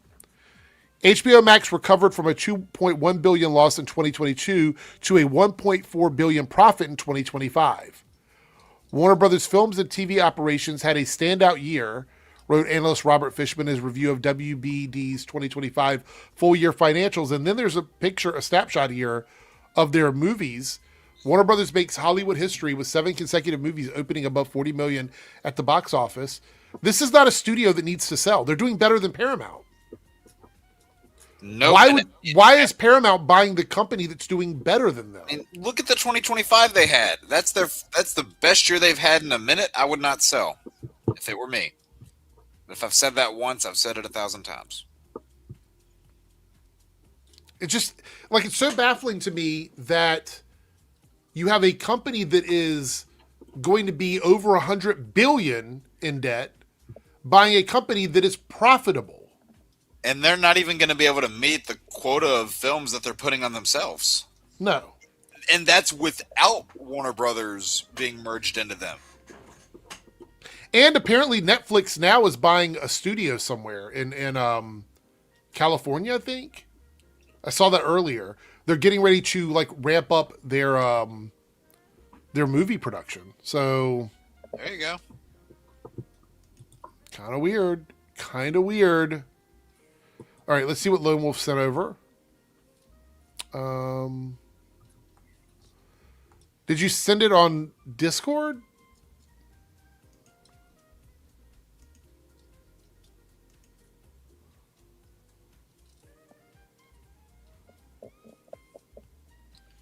Oh, there's a teaser for Coyote versus Act. Yep. Okay, I didn't know that. Lone Wolf, where did you send it? You said you sent it on Twitter, but Aaron, what are you chuckling about? Just him trying to find the stuff. Oh. You sent it in Twitter DMs. Okay. Entertain you? Got it. Okay. All right. So here is the first thing that Lone Wolf sent over. And it's about Jake's favorite show, The Boys. Could you hear the eye roll? Yeah. Oh, come on. Eric Kripke on whether The Boys ending will satisfy fans after divisive finales like Game of Thrones. I approached it with absolute terror. I was not confident because people do weird thing where they have retroactively judged a show based on the finale. That's true. Yeah. Game of Thrones is technically, true. Game of Thrones is technically a creatively groundbreaking monumental achievement, which stumbled a little bit in 3 episodes that happened to be its last 3, and now everyone's like, Game of Thrones is mid. I'm like, really? The show changed the world? I will agree. And 98% of that show was incredible. So, I don't know if I go that high, but... Well, when he says change the world, Game of Thrones changed the way TV's made. Right. No, it did. I'm just saying, yeah. I wouldn't agree with the notion that 98% of it was incredible. Fair. Like, people just say, "Oh, it fell down in the last season." I'm personally not a fan of the last 3 seasons. But so I'm terrified. Yeah, I'm terrified in that response, and I think it ended up being helpful because I was so careful going through everything. I think we pulled off, but who the hell knows? My butt is clenched waiting to see how people react. I think, look, I'm going to be very honest, and this is me predicting. I'm using my mental powers of precognition. A bunch of people are not going to like the ending. They never do. They never do. I just think that's the reality of it, is we're going to have a bunch of people that complain about the ending of the series. Yep. Does that surprise anybody? It doesn't surprise me. Nope. I can count on one hand how many finales I think are great.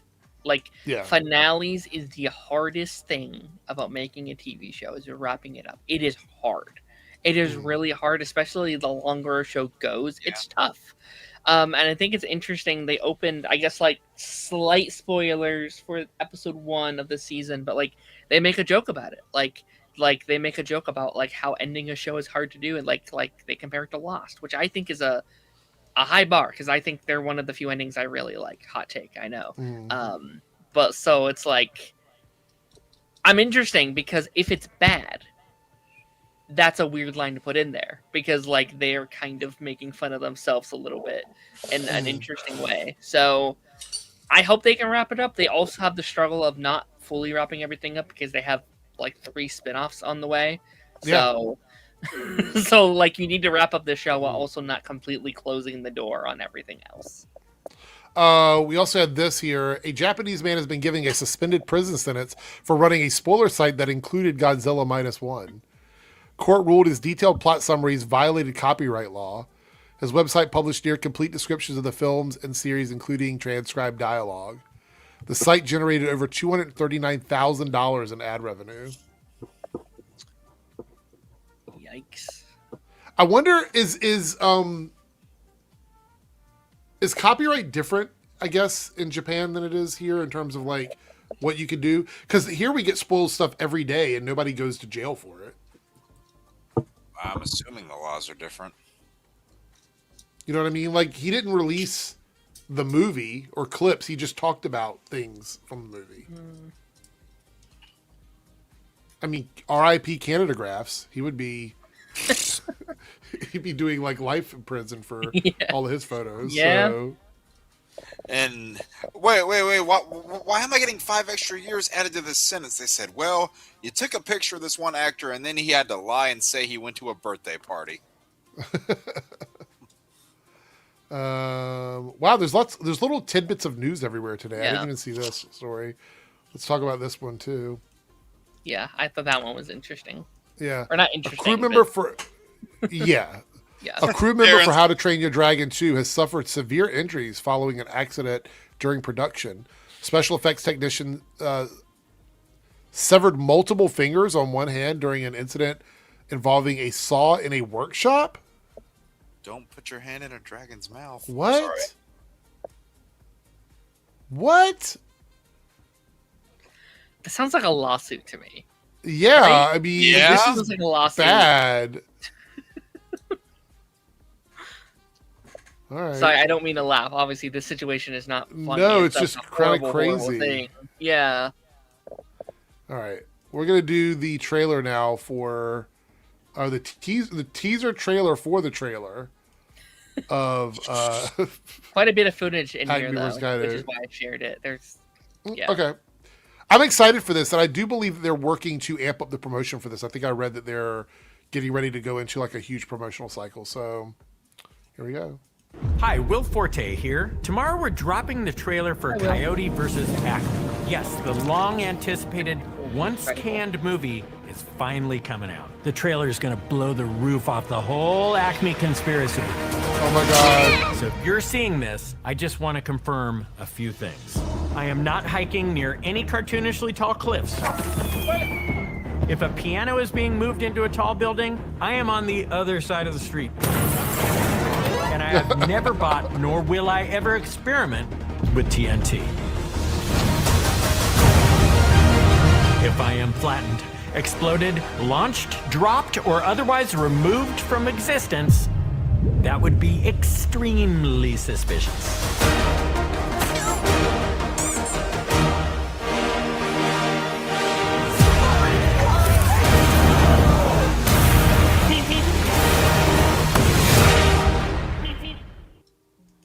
Hi.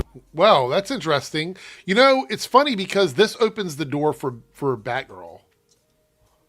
Like, if this ends up being a huge success for them, and it makes money for them, this might be one of those times where it's like, maybe Batgirl should come out. Maybe we should release that movie. Because at this point, what do you have to lose? I love that they are fully embracing the tax write-off into the marketing, which I think is smart. I think it's really smart. I think it's smart to be like, you fought for this. we fought for this. Come watch the movie that Warner Brothers didn't want you to see. The movie Yeah. they didn't care about. Like, we saved this. Now you have to come support it. Which I have actually fully, like I've been saying since day one, every person that went out and protested and was adding with like Warner Brothers and was like going online saying bring back this movie, you have to watch this movie or you are proving David right in like doing the tax write-off like in the first place. Like, you have to prove, because if this fails, I don't think we're ever getting like a Looney Tunes movie again, Yeah. frankly. All right, well, I'm excited. We'll probably watch the full trailer on Thursday. All right, we are now 4 out of 5 super chats and reloaded. So let's look at these 2 super chats we have from South Texas Shark. I love South Texas Shark's questions. $2 super chat. Would you like to live in a small town or a big city? I have lived in both. I grew up in a small town and I currently live in a big city. Matter of fact, the population of my city matches almost over 70% of the rest of the state. It's a lot of people live where I live. So I would consider it to be a big city. I've also lived in New York. Would not recommend living in New York, but I did live there for a while. Some people love it. I did not. Sorry. Not gonna. I'm actually looking to go to New York later this year for a little bit. It's fun to visit. I would not want to live there unless you're a celebrity with a lot of money.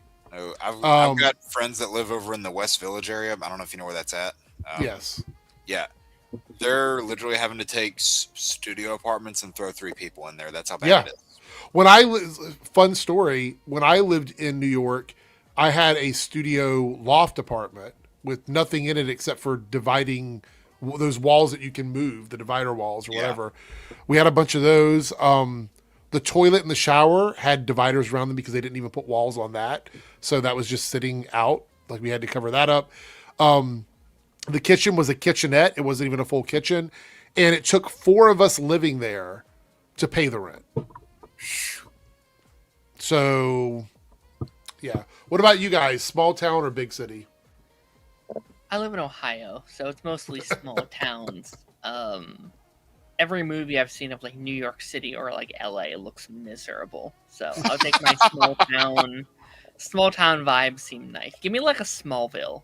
I'd love to like live in a Smallville where like everyone knows each other and everyone's friendly. That'd be nice. Yeah, in kind of like the Superman and Lois type Smallville, where like your community is actually friendly with each other and has each other's backs. Great. That'd be nice. Yeah. What about you, Jake?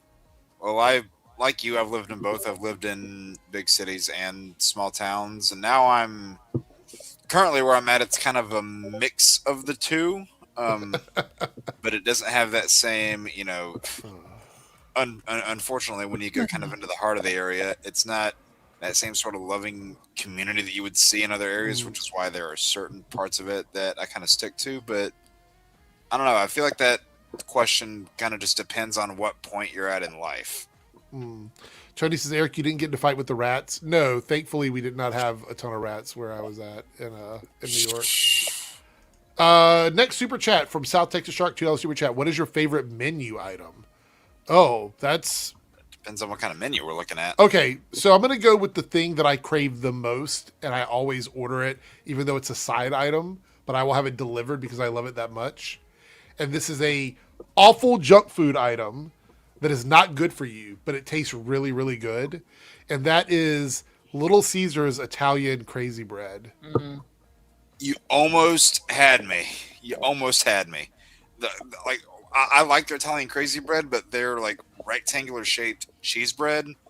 No, that's what I'm talking about. That's what I'm talking about. Oh, that like the little ones that yes, the ones that's it's like a deep dish pizza crust, basically. That shit is so good. With the crazy sauce, so you can dip it in there. Yeah. I just sent you one last thing, Eric. That's my last sentence. That's fine. I promise. That's okay. That shit is dangerously good.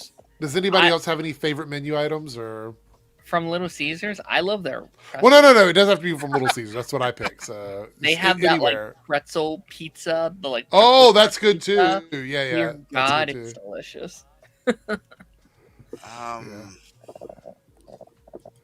trying to think. I mean, okay, so whenever like me and a group of people, whenever we try new burger places, what we always like to do is say, hey, like, what is your guys' quote unquote top rated burger, and like we'll get that, and there are sometimes where that ends up being our favorite thing there if we go on like repeat viewings, but for whatever reason we will try if the place offers this.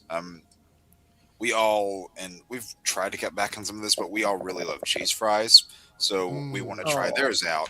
And if there are any fans of Outback Steakhouse here, the cheese fries, the Aussie cheese fries that you can get there, nothing beats it. All right. Let's see here.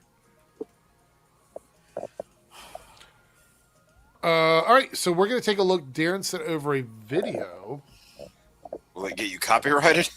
I think it's just it's like a person's video, like somebody's handheld video. Let's check this out. I promise you 1,000% that he'll be fighting an alien in the future. Allora diciamo la domanda era se Tom Holland in futuro combatterà contro Venom o contro qualche alieno. He'll be fighting an alien in the future. So Spider-Man? I assume. Is that who he's talking about? I think so. It says Spider-Man fighting Venom confirmed. I didn't know. It doesn't really. Let me listen to that again. Hold on. I promise you 1,000% that he'll be fighting an alien in the future. Allora diciamo Oh, he's probably because they were talking about Brand New Day, most likely. Yeah. What did I So that's why say? that came up. What did I say was going to happen to Matt Gargan eventually? I mean, technically, both of Spider-Man and Hulk have fought aliens before. I'm saying, That's true. what did I say was eventually going to happen to Matt Gargan with what got left behind at the end of No Way Home? Venom. Yep. All right. That's pretty cool. All right, so we are 4 out of 5 super chats. One more, and I will end the poll, and we'll see what you guys decided on. Because we are like seconds away from discussing Daredevil Born Again briefly. Not discussing film. Not discussing fish, but Daredevil Born Again. So we got, how much time do we have left on the poll in the Reloaded chat? 11 minutes. Oh, well, there we go. We got it. That's it. South Texas Shark with another great question. I love these questions. I know they don't have anything to do with the stuff we talk about, but I love these kinds of questions. Thank you, South Texas Shark, for being the MVP. What is a fun fact about where you live? For $2 super chat. Does anybody have any fun facts about their area? Let me fact check really quickly. You guys come up with a thing. I might need to do that too. Oh my god! Really? You don't know anything about? No, I mean, I there are a lot that I can think of, but I don't want to like directly dox myself. Well, you don't have to say exactly where you are. You can just talk about your general area, like your surrounding areas to you. Like Swamp Thing was filmed here. that's okay. That's kind of cool. Yeah, the 2019 show was filmed here, and one of my friends that I went to college with is actually an extra in it. Really? Yep. You know the scene where they're in like a town hall city plaza type area, and it's like night, and they're talking to a big crowd of people. I can't remember the exact episode, but if you look in that scene, one of my friends is standing in kind of at the front row. Oh, fun fact about my area: we had 2 Flashes that live here. John Wesley Shipp and Grant Gustin both have homes in this area. So I think John has a home here too. that's pretty funny. But yeah, they're both in this general area. His family lives like literally 10 minutes from me, like Grant Gustin's family. So Nice. I think his brother still lives in the area too, actually. Yeah. Anything, Darren? Yeah, I was just making sure. Neil Armstrong, the like whole first flight thing happened in my city. Neil Armstrong was born in Ohio, so like right by the school, like where I grew up, you could walk to like the first flight area, and you can look at the little shuttle thing that they have set up right in the little park area. Ohio doesn't have a lot, but they'll have I mean, I could also say they filmed Superman in Ohio. I was about to say, I was waiting for you to say that. They also filmed. They're also filming Man of Tomorrow there as well.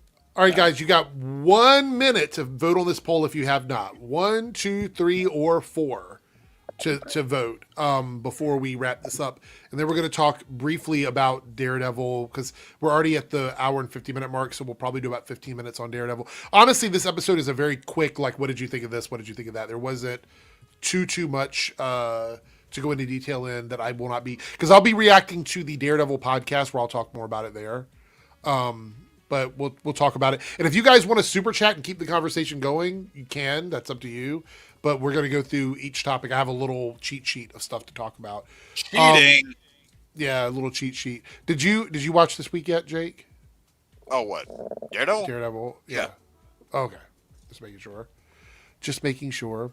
I saw more than All he right. did. All right, so we're going to stop the poll. Here we go. Boop. And in 3, 2, 1, I'm about to get a damn it, Jake, in the comments from Chris. yeah, we have top 3 ensemble cast films. Woo! So, with that being said, we will discuss a day to do another game night. So, there you go. Damn it, Jake. I saw it coming. See? Yep. I know how to play the Where's game our right now. t-shirts, Jake? Huh? Where's our merch at, Jake? We need a damn it, Jake shirt.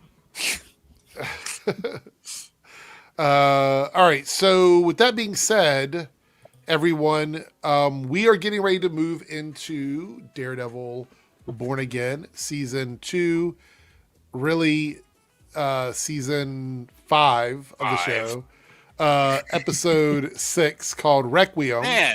Man, go ahead. it took 10 years to get 5 seasons. What other shows done that? I can't really think. So if you haven't seen the episode, it is your time to head out. See you later, Reed. Have a good night. Because I have some stuff I want to talk about. Let me go ahead and get my little list ready. All right. This is out of order. I just wrote stuff down that I wanted to discuss here. Jessica motherfucking Jones is in the episode. And we get our first look at her daughter. Yep. Even though Danielle, who we Yep. know eventually becomes a certain shielded character in the comic books in the future. And we, like, I was so happy when we got to the scene at the house and she was like beating up all the agents outside. And then when Danielle's holding the grenade and I'm like, what the fuck is going on here? I was like, But I remembered also she has powers. So I'm like, she would probably be okay, but it would not be. does she good for already that have guy. powers? Do we know that yet? I don't know. But we do know that after Jessica gave birth to her, her powers are kind of iffy now. They kind of they blip out every now and again. But it was good to see her like go all in. Like in the fight scene that she had with Daredevil and going after the warehouse and getting back at the agents. And she also teased that some people did take the paycheck to work for Mr. Charles. Any Mr. thoughts Luke? on that? My first thought was Luke. The like way she said it, like it Heroes felt like, for hire? it made me Heroes feel for like hire? there was like a sincerity to that comment. I was like, oh. Yeah, Okay. it felt like there was a personal connection to it. Also, Mr. Charles collecting special people like leads into exactly what I've been saying about like maybe Dark Avengers. Not to say Luke would be a part of the Dark Avengers, but like he's Right. finding special people is fascinating to me. I've kind of pitched that all season. I was like, is Bullseye working for Mr. Charles? Is that what we're doing? Yeah. So we had that happen. Good to see Jessica back. Hope that we get to see more of her. Well, Not only on this show, but in the future, obviously. well, because But, of yeah. Yeah. So excited for that. Good to see her back. We followed up the stuff with Matt and Karen and Bullseye. And holy shit, Karen was losing her fucking mind in this episode. Yeah. And I don't mean that like she was unaware of what she was doing. She knew what the fuck she was doing. Like, she was mad at Matt. She's like, this is the person that killed Foggy. And you keep going back and forth with Kingpin, instead of actually doing something about it, you're just not addressing it. And Matt's, of course, like, that's not who I am. That's not who we are. You know, we have to draw a line somewhere. And this is something that has been consistent with Matt since season 1. Yeah, Like, he doesn't want to purposely murder people. Right. Like, he'll always make what can often end up being the wrong choice at the wrong time. And he might be racked with guilt, but he'll still go all the way through with the decision he makes. Yeah. Like, that's just been who he is. Are we team Matt or team Karen in this conversation they're having? Like, should they be more aggressive? Should they take more chances or not? Before we answer that, I will say that the death of Vanessa that we have carrying over in this episode goes to show that people are sympathetic to Kingpin, or Fisk, I guess. He is Kingpin by the end of this episode, but they're more sympathetic towards Fisk, and they do mourn Vanessa's passing, which is kind of why Matt was like, with Punisher and with Bullseye, like, we can't kill Kingpin because it's going to make his movement stronger if we kill him. He's a lot more dangerous as a martyr than he is as a Kingpin. Yeah. And I get what he was trying to do, like, Matt, whenever he was trying to essentially just keep the two sides of Kingpin and Bullseye balanced. Like, he gets why Bullseye wants to kill Kingpin, gets why Kingpin wants to kill Bullseye, but kind of for the greater good of everything, he needed both of them alive. Yeah. Yeah. So we had that going on, and Bullseye didn't even care when she had the gun out. He's like, hey, okay. He's like, fucking do it. Yeah. He's like, thank you. I'm out, because I think he feels like he's redeemed himself, because he took out the person that manipulated him into, like, doing what he was doing. So for him, it's like a net positive. He feels like he's accomplished something. Yeah. And then we have, I guess, Mayor Fisk no more. Welcome Kingpin. He's wearing the suit. He's no longer holding back. He got the phone call from Mr. Charles and didn't say a fucking word, which was creepy. I was like, this is the Kingpin I know. This is the one that doesn't take shit. Yep. He kind of takes his line from the 2003 movie to a literal extent. You know, the press want a Kingpin, I'll give him a Kingpin. Yeah. This is the first time we've ever seen him with nothing to lose. Yeah. Right? Yep. Like that's been the most fascinating part of this is, like, even season 1, like, he's had to stay underground, and then as we transition into season 3, like, the whole reason he went down to begin with was because of her. Is because I want to keep her safe, keep her out of this, keep her out of the limelight. He has nothing to lose. He doesn't care about his reputation, about who sees it, who cares. This is for the first time we are seeing fully unbridled Kingpin, and he has never been scarier. Right. The like scene with the doctor was so crazy. Well, yeah, go ahead, Jake. The villains with nothing to lose are the most formidable kinds. Well, I knew the doctor was casualty number 1 after Vanessa died. When he came in, he started just kind of talking. Look, number weird. 1, he was being annoying as fuck, by the way. Like, it was so weird. I'm like, the doctor, that was kind of awkward. Coming in and thanking the person for taking part in the death of their spouse. Like, what are we doing here? It's so weird. And I think he was trying to, like, play it up because he was worried about what Kingpin would do. And I'm like, dude, he's about to kill you. You're going to die right now. And even when he went over for the hug, I'm like, Kingpin is not a hugger. Like, he's not going to hug you. Like, it's not what we're doing here. He's going to murder you, and he doesn't care because you let Vanessa die. In his mind, he takes no responsibility for using the belt to, like, break and shatter the thing that killed Vanessa. It's Daredevil's fault. It's Bullseye's fault. It's Vigilante's fault. And it's this surgeon's fault. And so I knew that was going to happen in that moment. I saw that coming a mile away. But then we saw him in his white suit, and that's when I was like, all right, here we go. Yep. And then we have Matt go and confront him, and we get a fucking crazy fight where Daredevil starts out with the edge. He's able to dodge Kingpin, but Kingpin only needs to hit you once or twice. He's going to do maximum damage. If you make one mistake and he's able to take advantage of it, he's going to hurt you. And then we see him throw Matt into the rabbit in a snowstorm painting, which signifies Vanessa is out. There's nothing left of her in his life. She's dead and gone now. The funeral has already happened, and now the painting that brought them together has been destroyed. The symbolism was Blood on the crazy. painting. Yeah. So good.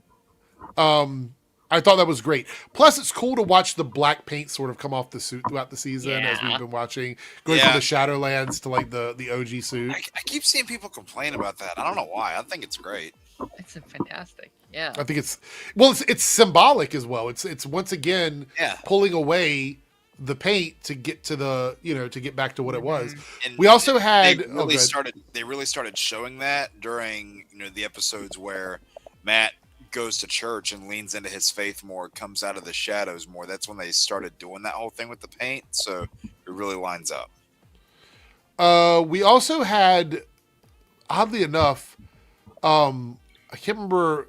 Is it Heather? Is it Heather the doctor? The one. Yeah. So we had Heather there on the premises after the passing of Vanessa, and Buck approaches her, and she is just. I don't know how she's even functioning in society. Like something is literally just snapped inside of her, and the scene where he is telling her to like do to me what he did to you, I was like, whoa. The creepiness was like through the fucking roof on that scene. I mean, I think I called this last season. Like, me and Taz talked about it, like, pretty much all through season 1, where, like, she's going to become Muse. Like, their ability to her becoming Muse. And I think this episode was confirmation when they were, like, flashing between her and Muse doing the same thing. I'm like, oh, yeah, she's mentally breaking down. And I think the scene I thought was interesting was when it's like, I lost a lot of friends when I decided to join Fisk. And now the one friend she kind of had over here is now dead. That might be her breaking point. That might be her final straw. Do we think that she's going to get to where she needs to be in this season, or is this a holdover for season 3 of Born Again? We don't have a lot of runway left this season for the show. You know what I think might... Oh, I can't say that. Never mind. I was about to say something, and then I remembered and then you remembered what leaked, got it's leaked stuff from the Mike Coulter stuff I couldn't say. But I think something will happen in the final episode. I think she's going to find a thing out, and that is going to be her breaking point. Okay. I think. Let's see what else we got here. Well, the AVTF has gone even crazier. The anti-vigilante policy now is more crackdowns, more attacks on people. We see a big demonstration outside of the mayor's residence, and they're all wearing Daredevil masks. And Karen is about to plant a projector that's going to put the videos up on the wall of the people that were attacked by the anti-vigilante task force. And they're going to speak their truth, exposing Kingpin for what he's been doing with his administration. And then you see, what was the guy's name? What was the agent's name that was helping Karen and Matt? Was it Powell? Was the one, the young guy that was like, I want to help you guys out or whatever. I don't remember his name now. Anyway. I can't remember either. The commander of the anti-vigilante task force just shoots him in the head. Yep. Yeah, he's like, yeah, we know it's you, and then he shoots him. Yeah, Powell is the commander. Dalton said it. Sanders. Yeah. He shoots him in the head, and I'm like, oh shit, like just straight up. I was like, and then he's like, go live ammo on like just citizens of New York who are protesting. I'm like, holy shit! That whole thing, right, where it's like, make it look like they did it, so you have the permission to attack the citizens, right? The protesters. It's like, and the big, like the cliffhanger of the episode. We're gonna talk about a couple more things, but the cliffhanger of the episode is that Karen, who is assisting, I can't remember her name. What's the lady's name? The mother or the aunt? The one that was on the ground. I can't remember her name now. Anyway, she's assisting her. She fell down. She's bleeding from the back of her head. And Powell finds Karen, and that's the cliffhanger for the episode. So this is not good. It's not good at all. So that's an issue. The other thing I had in my notes over here was the stuff with Daniel, BB, and Buck, which is Buck is on to BB. He knows that it's her, or at least he has a really high suspicion that it's her. And so he tells Daniel on his birthday, surprisingly, which is the day of the funeral, and tells Daniel to give her bait so you can find out if it's her or not, essentially. And Daniel has to come up with something to tell her. And so he tells her that Fisk is not running for re-election, which is not really what he heard. It's just something that he's telling her to see if she's going to leak it out. Just kind of something he pulled in a desperate moment. Yeah. Yeah. And then he does actually confront her at his house, where he finds out that she is transmitting information, and tells her that I can't save you from Buck. I can't save you. That's it. Like, end of the line. Which means that he does want to help her, but there's nothing he can do, essentially, is what he's I do wonder if it's going to be him. I do wonder if there's going to be a scenario where Buck or Daniel has to choose between betraying Fisk or BB. You know what I mean? Yeah. Like, does he have to make the ultimate move and kill BB? Would be dark as hell. I will say BB is being very reckless with the way she's doing things. She is. She's I agree. Like in those scenes where she's trying to get stuff out, I'm like, I get that it's urgent, but you're literally the only person he told, and you're in his house. Like, come on, you got to be better at this. Like, you're an investigative reporter. That was one of the worst. Like, I don't even know how to explain it. Like, as I was watching it, we were sitting here, and I'm like, what is she doing? Yeah. She can't be this naive and ignorant, you know? There are a number of times throughout this season that like both BB and Daniel would do something. And I'm like, are we serious, guys? Like those characters are getting on my nerves. But overall, but last thing, we find out the governor and Mr. Charles know each other. And so she's going to pull her support from Kingpin because Mr. Charles is mad that Kingpin took the stuff from the Northern Star. Which that's going to be another kind of nail in the coffin of like, I don't think Kingpin's going to give a shit over these next couple episodes. Like, if he starts losing the support, like all those people saw what he was doing, right? Or like what they said, I think he's going to lose a lot of support over these next couple episodes. And I think he's just going to be like, well, I don't have to hide who I am anymore. I don't have to hide the Kingpin anymore. They've seen... The governor pulled support. Vanessa's gone. It's full-fledged. I'm not working with Mr. Charles anymore. Like, it's yeah. And I love that we still have 2 episodes left. Yeah. Right? I love, like, this is the part of the season that I typically be like, I don't know if they have enough time to wrap this up and blah, blah, blah. And this season, I'm like, they have so much time. They have 2 hours left of content. That's incredible. I'm so happy. And I don't think we had a quote-unquote bottle or filler episode this season at all. Everything was important to the storyline. And look, I like filler episodes sometimes. I think they're fine. But we didn't get any. And every week, the pacing and the traction of the story has been consistently churning. So, well, even episodes in season 1 that people claimed were filler episodes, at least to me, they didn't feel like filler episodes. Yeah. But look, sometimes fillers, if we're doing 23 episodes a season, obviously you're going to have a bunch of filler episodes in there somewhere. Sure. But but when you only have like 8 or 10 episodes a season, I don't want you to waste it on filler. Like I want you to make sure everything you're doing matters, you know? Yeah. That's why for like seasons of comic book television like this, I would generally try to say that like a minimum of 8, a max of maybe like 13. Because for those many Disney Plus series that were only 6 episodes, I honestly think 6 it was too much and not enough at the same time. Because some of those stories would have worked better if they had been retooled to work as film, and then you just got some of the fat in there trimmed off.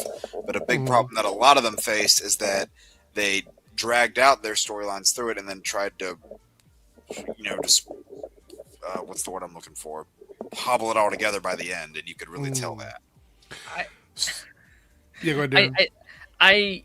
I've been rewatching Luke Cage season 2 this week and trying to get caught up with some of those later Marvel like Netflix shows, and I was thinking. Oh, you said okay. Sorry, you said Luke Cage. I thought you said Loki. No, Luke Cage, and I was thinking like they could have honestly Loki swapped. I thought some of those like Disney Plus shows honestly could have benefited from a 13 episode season. Well, some of those Netflix shows honestly could have benefited from a 6 to 8 episode season. Like, yeah, I don't know. It's interesting. Well, like you could have ended Luke Cage season 1 before that dumb shit with Cottonmouth happened. Oh my god. Yeah, that would have been a great 8 episode arc. Yeah. Anyway, so what would you guys, if you're gonna rank, you can 5 out of 5 stars, out of 10 stars. I would say this episode is again like an 8.59 to me. Like they're all good. I don't think any of them have been less than like an 8 in my opinion. No, 4, 5, and 6 have been all nearly like perfect episodes in my mind. Yeah. Like this, they've officially hit for me. Maybe not like the tippy top of the peaks of Daredevil, but it's right up there for me in terms of that original show. Like this, if season 1 would have been this consistent throughout the whole season, coming into this, I feel like we would be looking at a almost direct translation of Netflix into Disney Plus in terms of quality.